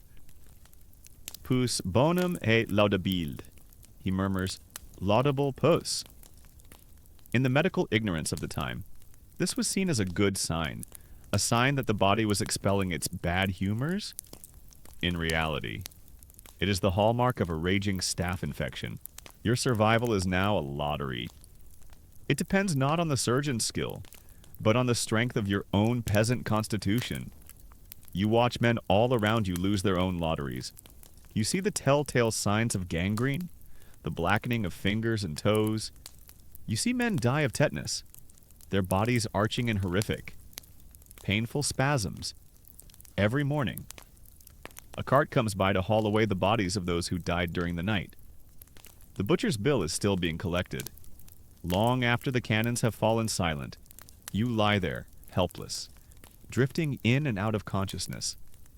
You have survived the symphony of destruction, only to find yourself in a silent, protracted battle for your own life. You are no longer a soldier. You are just a piece of wounded flesh, waiting to see if you will rot or if, by some miracle, you will heal. By some miracle of youth, peasant stubbornness, or sheer dumb luck. You heal. The fever breaks one night in a torrent of sweat, leaving you weak, emaciated, but blessedly clear-headed. Your arm is a shrunken, scarred thing. The muscle's atrophied, but it is still your arm. You did not have to pay the butcher his full price. You are a survivor, a veteran of both the battlefield and the hospital ward. You are moved from the overflowing barn to a convalescent depot in a quiet German town. Far from the front lines. Here, for a few months. You experience a pale imitation of peace. You are fed. You slowly regain your strength, and your duties are light. The phantom limb of the army's discipline is still upon you, but its grip is loosened. The years pass. The Great War grinds on. A distant rumor of battles in Spain and shifting alliances in Central Europe. You are transferred from one garrison to another, a piece of experienced military hardware kept in reserve. You see new crops of recruits, fresh-faced boys, arrive to be forged in the same fires that shaped you. They look at your scarred arm and the veteran's hardness in your eyes with a mixture of awe and fear. You are what they will become. If they are lucky, or unlucky, you are no longer sure which. No, then. In 1812, the rumors begin again, bigger and more ambitious than ever before. The emperor is angry with the Tsar of Russia. An army is being assembled, an army of unprecedented size. To bring him to heel, all of Europe is being drained of its manpower for this single, colossal undertaking. Your period of quiet reserve is over. Your name appears on a list. Your old wound is deemed sufficiently healed. You are pronounced fit for active duty. There is no appeal. You are marched off to join a new regiment, a new company, and you find yourself once more a tiny, insignificant cog being fitted into a vast machine. But this machine is bigger than anything you could have ever imagined. You are swept into the largest European army ever seen, the Grande Armée of 1812. More than 500,000 men. It is not just French. It is a truly European force. There are Poles, Italians, Austrians, Prussians, Bavarians, Swiss men from 20 nations, all marching under Napoleon's eagle. As you converge on the plains of Poland, the sheer scale of the enterprise is staggering. The horizon in every direction is filled with columns of infantry, squadrons of cavalry, and parks of artillery. At night, the campfires stretch out across the plains like a new galaxy of stars. To be a part of it feels like being a part of history itself.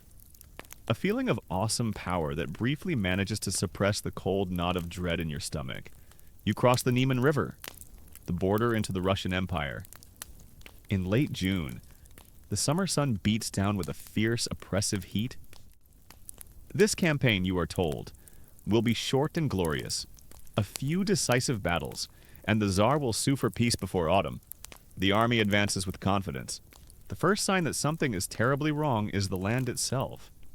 It is vast, empty, and silent. You march for days through immense forests and across plains so wide they feel like oceans of grass. The roads are not the paved highways of France or the well-trod tracks of Germany. They are primitive dirt paths that the first summer rain turns into impassable rivers of mud, and which the summer heat bakes into dust that rises in suffocating clouds. The second, and more terrifying sign, is the silence of the enemy. The Russian army is nowhere to be found.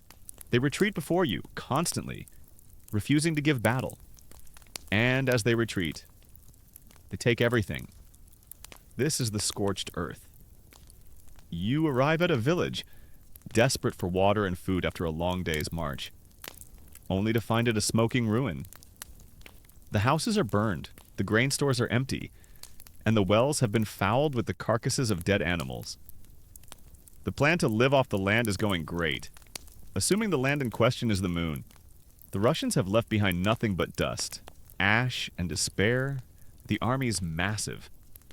Creaking supply train cannot keep up. It was designed for the rich, dense farmlands of Central Europe. Not the vast emptiness of Russia. The rations, which were meager to begin with, become scarce, then non-existent. Starvation, a familiar companion from your past campaigns, returns with a vengeance. But this is worse. Here, there's nothing to forage, nothing to steal. The gnawing hunger in your belly becomes a constant, maddening presence. Worse than the hunger is the thirst. The heat is relentless, and the fouled wells mean that clean water is a treasure beyond price. You drink from stagnant ponds and muddy rivers, knowing the risk, but the torment of thirst is too great to bear. And so, disease begins to ravage the army. Long before the first battle, dysentery, the bloody flux, sweeps through the ranks. Men weaken. They fall out of the column, and they are left to die in the dust. Typhus, the camp fever, follows close behind. The greatest army in the world is being defeated not by an enemy, but by its own size, by the vastness of the landscape, and by microbes, and the horses die. This is an obscure but catastrophic detail that seals the army's fate. The hundreds of thousands of horses needed for the cavalry, and to pull the supply wagons and artillery find no fodder on the barren plains. They weaken and die by the thousands. Their fly-blown carcasses line the road to Moscow, a gruesome marker of your progress. Without its horses, the cavalry becomes an army of men on foot, and the artillery and supplies are left further and further behind. The army's teeth are being pulled, its legs are being broken. You march on, deeper and deeper into this hostile emptiness. Your company is shrinking daily, men lost to sickness and exhaustion. The grand, confident army that crossed the Niemen is now a ragged, hungry, and increasingly desperate mob.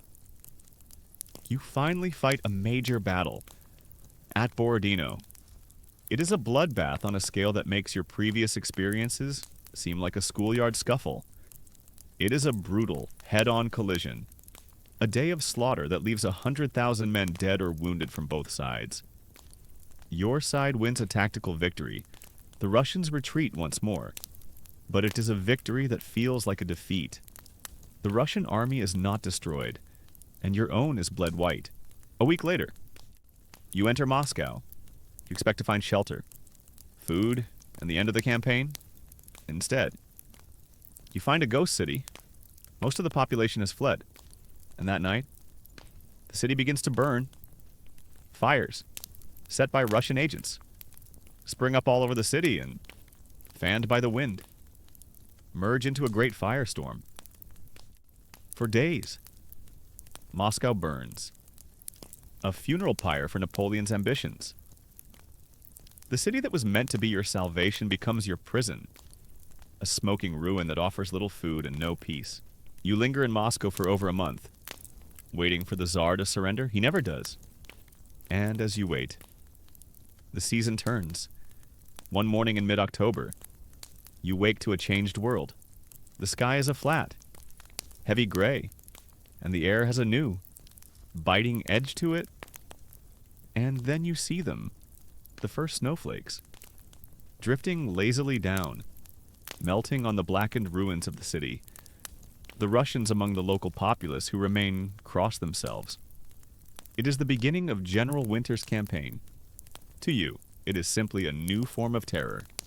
The retreat begins. The order is given to march back the way you came.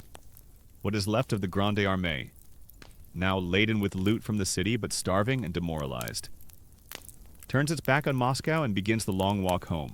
Your uniform, the standard wool greatcoat and worn-out leather shoes, is a pathetic defense against the Russian winter. It provides roughly the same protection from a blizzard as a wet paper towel. The cold is a living entity, a predator that stalks you relentlessly. It seeps through your clothes into your bones. The simple act of breathing is painful, the frozen air searing your lungs. Your beard, if you have one, becomes a mask of ice. The metal of your musket is so cold that if you touch it with a bare hand, your skin will freeze to it instantly. Discipline dissolves completely. The formations, the ranks, the companies, they all melt away. There is no line of battle anymore. There is only the road. A long, black snake of humanity winding through a world of endless white. It is every man for himself. The primary goal is no longer to fight the enemy, but to find firewood, to find shelter, to simply stay alive for one more hour. Starvation becomes absolute. The dead horses that littered the road on the way in are now a blessing. You and the other men fall upon a frozen carcass like wolves, hacking off strips of icy flesh with your bayonets and roasting them over a pitiful fire of wet wood. When the horses are gone, you boil strips of leather from harnesses and cartridge boxes to create a fowl. Gelatinous broth. The daily menu consists of boiled boot leather with a side of, maybe we'll find another frozen corpse today. It's a culinary experience you wouldn't wish on your worst enemy's worst enemy. and the Cossacks are always there. They hover on the flanks of the column, shadows on horseback against the snow. They are too wise to attack the main body, but they swoop in on any man who straggles, any small group that gets separated, killing them with lances and sabers for their clothes or a half-eaten piece of horseflesh. They are the scavengers of the great disaster.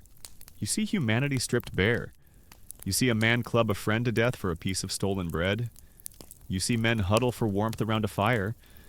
And in the morning, those on the outer ring are frozen solid in their sleeping positions.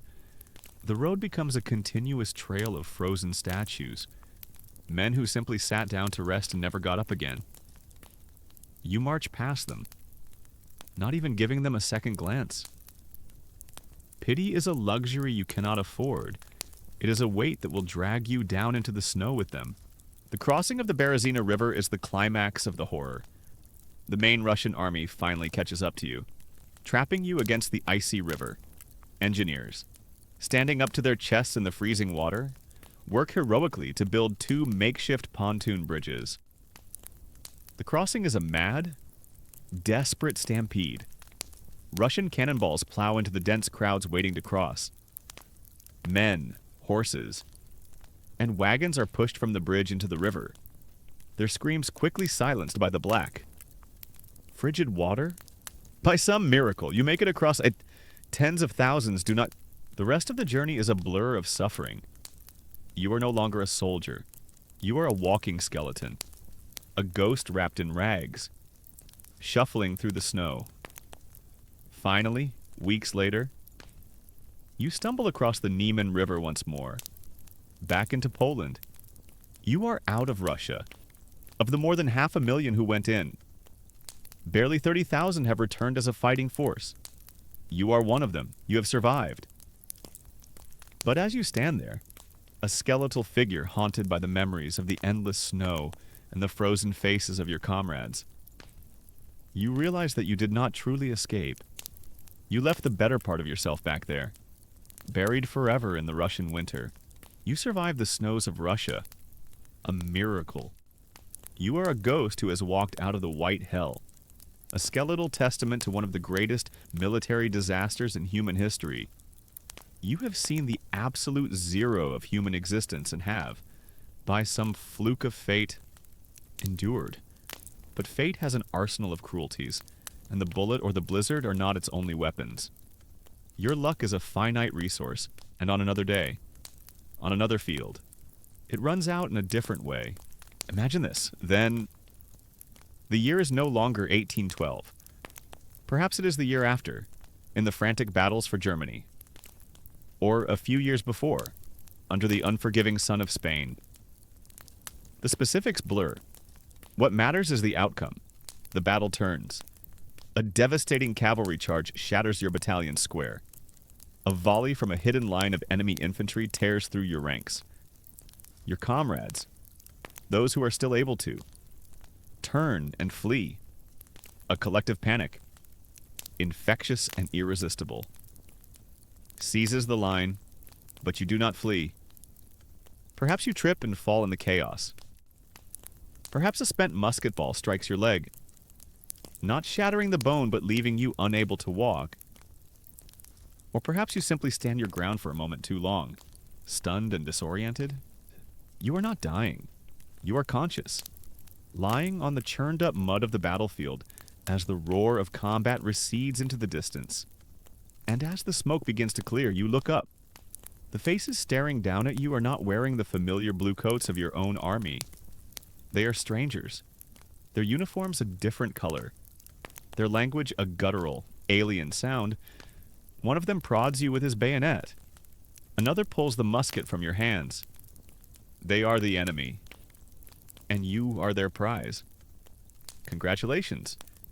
You've been promoted from expendable asset to enemy liability. The pay is much worse.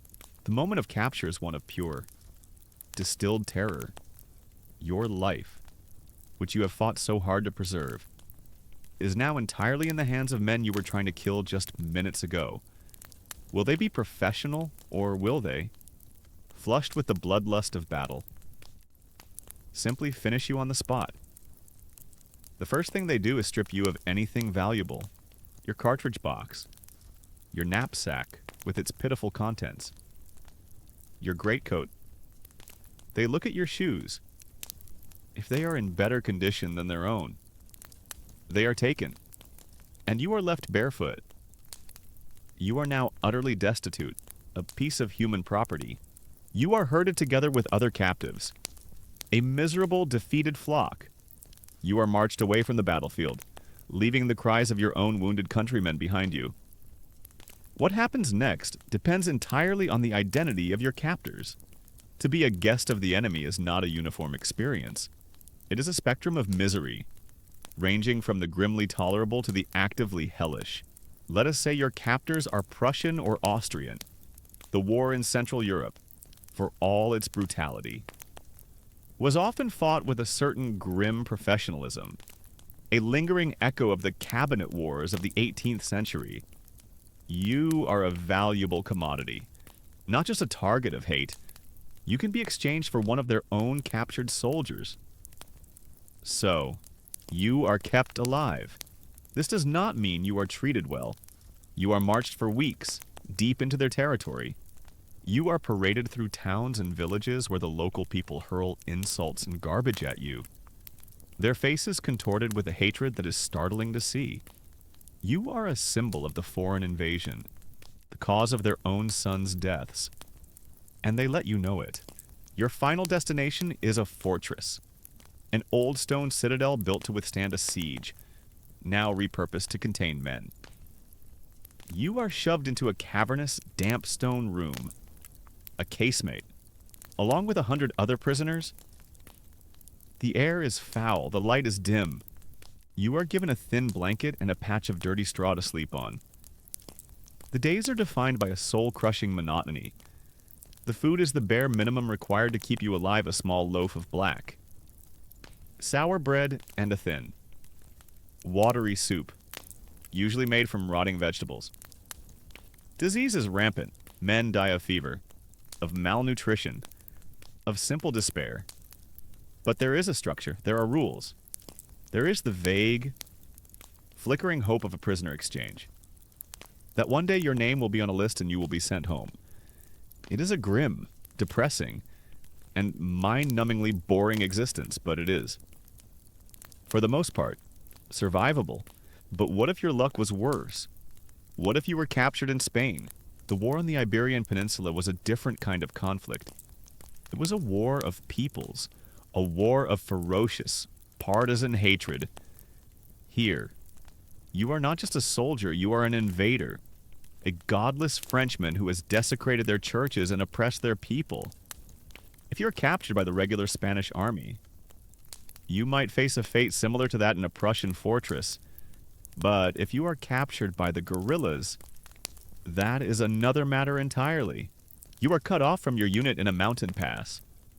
They appear as if from the rocks themselves: peasants, priests, bandits, their faces etched with a fanatical loathing. They do not see a soldier, they see a monster. Your capture is not a formal surrender, but a savage mauling. You are stripped, beaten, and bound. There will be no exchange for you. You are simply an object upon which to vent years of frustrated rage. You are forced on a death march, chained to your comrades, under the merciless Spanish sun. You are given no water and scraps of food. Men collapse from heat stroke and dehydration, and are left to die where they fall. Your destination, if you survive the march, is an island, Cabrera. Off the coast of Majorca, it is a barren, windswept rock, devoid of fresh water or vegetation. And here, you and thousands of other French prisoners are simply abandoned. There are no shelters, no regular food supplies. You are left to fend for yourself, a colony of the damned. You drink brackish water. You eat shellfish you scrape from the rocks. You build crude shelters from stones. A society of skeletons develops, ruled by the strongest and most ruthless. It is a slow, agonizing descent into barbarism, a deliberate policy of extermination by neglect. Very few will ever leave this island alive. But there is a third fate. perhaps the most infamous of all? What if you are captured by the British, with their command of the sea? Do not have the space for vast prison camps on their home island. Their solution is unique and uniquely horrible. Their solution is the prison hulks. You are taken to a naval port, like Portsmouth or Chatham, and there, moored in the gray, greasy water of the estuary, you see your new home. It is a decommissioned man of war, a once proud ship of the line, now stripped of its masts and rigging, its gun ports sealed. Its glorious past is over. It is now a floating warehouse for human beings. It is a hulk. You are rowed out to it and forced to climb aboard. The moment you descend below decks, you enter a new world of misery. The stench hits you first, the overpowering smell of hundreds of unwashed bodies, of bilge water, of sickness, and of despair. The gun decks, where mighty cannons once sat, have been converted into vast, crowded dormitories. Hundreds of men are crammed into a space designed for a fraction of that number. Hammocks are strung so tightly together that you can barely move between them. The air is thick and stagnant, with almost no ventilation from the outside world. You are a guest aboard a floating prison that combines the worst aspects of a dungeon with the constant threat of drowning. Your new home is a decommissioned warship, which is a polite way of saying a floating pile of rotten wood. Disease and despair, it's like a cruise. But the only destination is a slow, miserable death. Disease is your constant companion.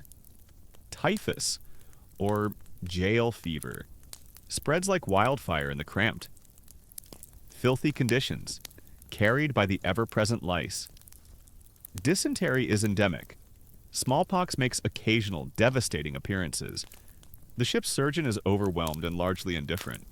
Sickness is simply a way of thinning out the numbers. The food is a study in calculated misery. You are given hard, dry biscuits that are often riddled with weevils. The old joke is that you can tap the biscuit on the table and watch your dinner walk away. This is supplemented by a thin, greasy soup and the occasional piece of heavily salted, stringy meat of questionable origin. It is just enough to keep you from starving to death, but not enough to maintain your health or your spirit. Into this vacuum of official care, a brutal prisoner society emerges. The strong prey on the weak. Gangs, led by barons, control the best sleeping spots, extort food from the newcomers, and run the gambling rackets. You must quickly learn who to fear, who to avoid, and how to make yourself as inconspicuous as possible. To show weakness is to invite predation. To show strength is to invite a challenge. And yet, in the midst of this squalor and despair, the human spirit for industry finds an outlet. The crushing boredom is the greatest enemy after disease. To combat it, the prisoners become master craftsmen, using scraps of wood, old bits of metal, and, most importantly, the bones from their meat rations. They create wonders of intricate art. They carve detailed ship models.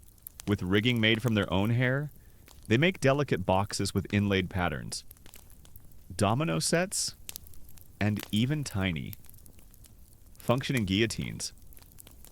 This is not just a hobby. It's a business. On calm days, British civilians would row out in small boats. Treating the hulks as a morbid tourist attraction, they would buy these intricate crafts from the prisoners, who would lower them down on strings.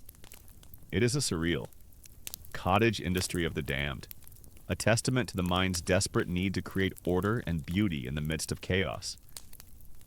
This is an obscure but defining feature of life on the hulks. But you know nothing of this when you first arrive. You are just a new fish. Fresh meat?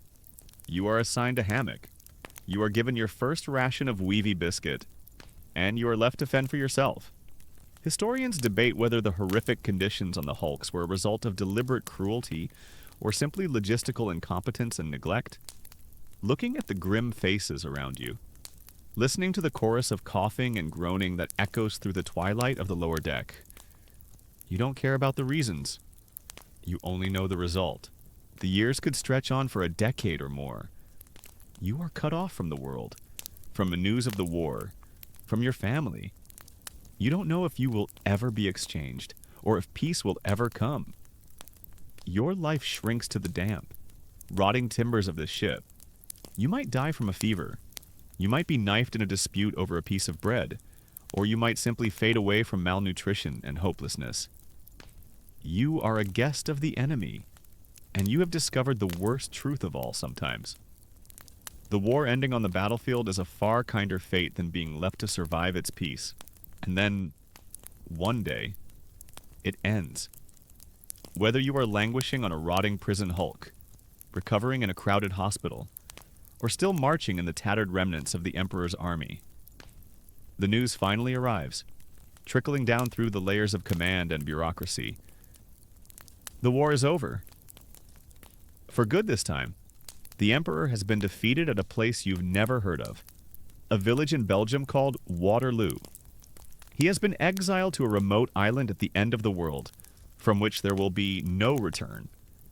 The epic, bloody 20-year storm that consumed your youth and an entire generation of European men has finally blown itself out. You are free. The word feels foreign in your mind, a concept belonging to a language you no longer speak. There is no joyous celebration, no triumphant release. There is only a numb, hollow disbelief. For years, your entire existence has been defined by the army by its orders, its bugle calls, its meager rations, its constant threat of death. To be suddenly severed from it is like being an astronaut cut loose from his ship, floating in a silent, terrifying void. You are given a discharge paper, a document that proves your service, and a pittance of back pay that is barely enough to buy food for a week. The great war machine that so eagerly consumed you now spits you out with utter indifference. You are no longer its problem, so you begin the long road home. You are on the march again, but this time, you are alone. There is no column, no camaraderie of shared misery, no sergeants to curse you forward. There is only you, a man in a faded and patched uniform that now marks you not as a hero, but as a relic of a defeated and hated regime. The world you walk through is celebrating a peace that you did not win, a peace built on the ashes of your emperor's ambition. In France, royalist flags are flying. In the German or Italian lands you must cross.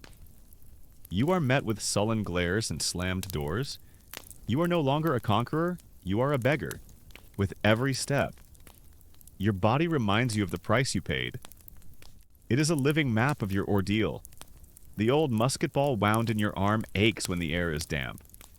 Your feet, scarred from 1,000 blisters and frozen in the Russian snows, protest every mile. Perhaps you are missing a finger or two from frostbite, or you walk with a permanent limp from a leg wound that never healed quite right. You have a persistent cough, a souvenir from the foul air of the prison hulk. You are a young man in an old man's broken body. But the physical scars are the least of it. The true wounds are the ones no one can see. The nights are the worst. You cannot sleep in the quiet of a country barn. It is too silent. You are used to the noise of 1,000 sleeping men, the sounds of a camp, the distant cry of a sentry, in the silence. The memories come. You are back in the snows of Russia, the faces of your frozen comrades staring at you from the drifts. You are in the field hospital, the sound of the surgeon's saw grinding on bone echoing in your ears. You are in the smoke of the charge, the face of the man you killed appearing before you, his eyes wide with surprise. You wake up shouting, your heart pounding, the straw of the hayloft damp with your sweat. You are haunted, and you suspect you will be for the rest of your days. After weeks, or maybe months, of walking and begging, you see it on the horizon, the familiar shape of the hills around your village, the church steeple. Nothing has changed, and yet everything has. As you walk down the single street, people stare. They see a gaunt, ragged stranger with haunted eyes. A dog barks at you. You reach the cottage you once called home. Your mother opens the door. She is an old woman now, her face a web of wrinkles, her hair white for a moment. She does not recognize you. Then her eyes widen, and she cries out your name. A sound of joy and disbelief and pain all at once. Your father, stooped and frail, shuffles out. They hold you, and you can feel how fragile they have become. They are overjoyed to see you alive, but they look at you with a kind of pity and a little fear. You are not the bright-eyed boy who left them all those years ago. You are a different creature entirely, one forged in a fire they cannot comprehend. They ask you what it was like. You try to tell them, but the words fail. How can you explain the bonds of a squad, forged in shared misery? How can you describe the feeling of a bayonet charge, that mixture of terror and savage exhilaration? How do you describe the taste of boiled boot leather, or the sight of a pile of amputated limbs? Your experiences are a foreign country, and you have no way to draw them a map. A chasm of experience separates you from them, from everyone in this peaceful, quiet world. You fall silent. It is easier that way. You try to resume your old life. You try to work in the fields with your father, but your broken body cannot handle the strain. The simple, honest work that once defined your life is now beyond you. You are useless. You are a burden. You watch other young men in the village, men who were lucky in the conscription lottery or who were too young to be called. They have wives now and children. They have farms and futures. You have only your past, a quiet, bitter resentment, as cold and as deep as a Russian river. Settles in your heart. You survived. But for what? The government has no use for you. There is no pension for a common soldier like you. You see some of the former officers, the demi-soldas, swaggering around the provincial towns on their half-pay, endlessly complaining about the new king and reliving their past glories in taverns. They at least have a status, a pittance to live on. You have nothing. You are part of a vast, forgotten army of survivors. Discarded by the state you served, millions of you are now adrift across Europe, struggling to find a place in a world that has no place for men skilled only in the arts of marching and killing. Sociologists and historians will later debate the legacy of your sacrifice. Did the wars create a new sense of national identity? Or did they just inflict a collective trauma that would fester for a century for you? The debate is meaningless. Your life is not a historical thesis. It is the simple, quiet reality of a man left behind by history. And so your days settle into a new, quiet rhythm. You exist. You eat the food your family provides. You sit by the fire. You walk the fields you can no longer work. You are a ghost at the feast of peace, a living monument to a dead emperor and a vanquished dream. The village children are afraid of you, the strange, silent man who stares at things no one else can see. You survived. You, one of the vanishingly few. You endured the drill square, the march, the battle, the hospital, the snow, the prison. You won the terrible lottery, and now you must live with it. You must live with the quiet, unshakable knowledge that you never truly made it home. And so, our story comes to an end.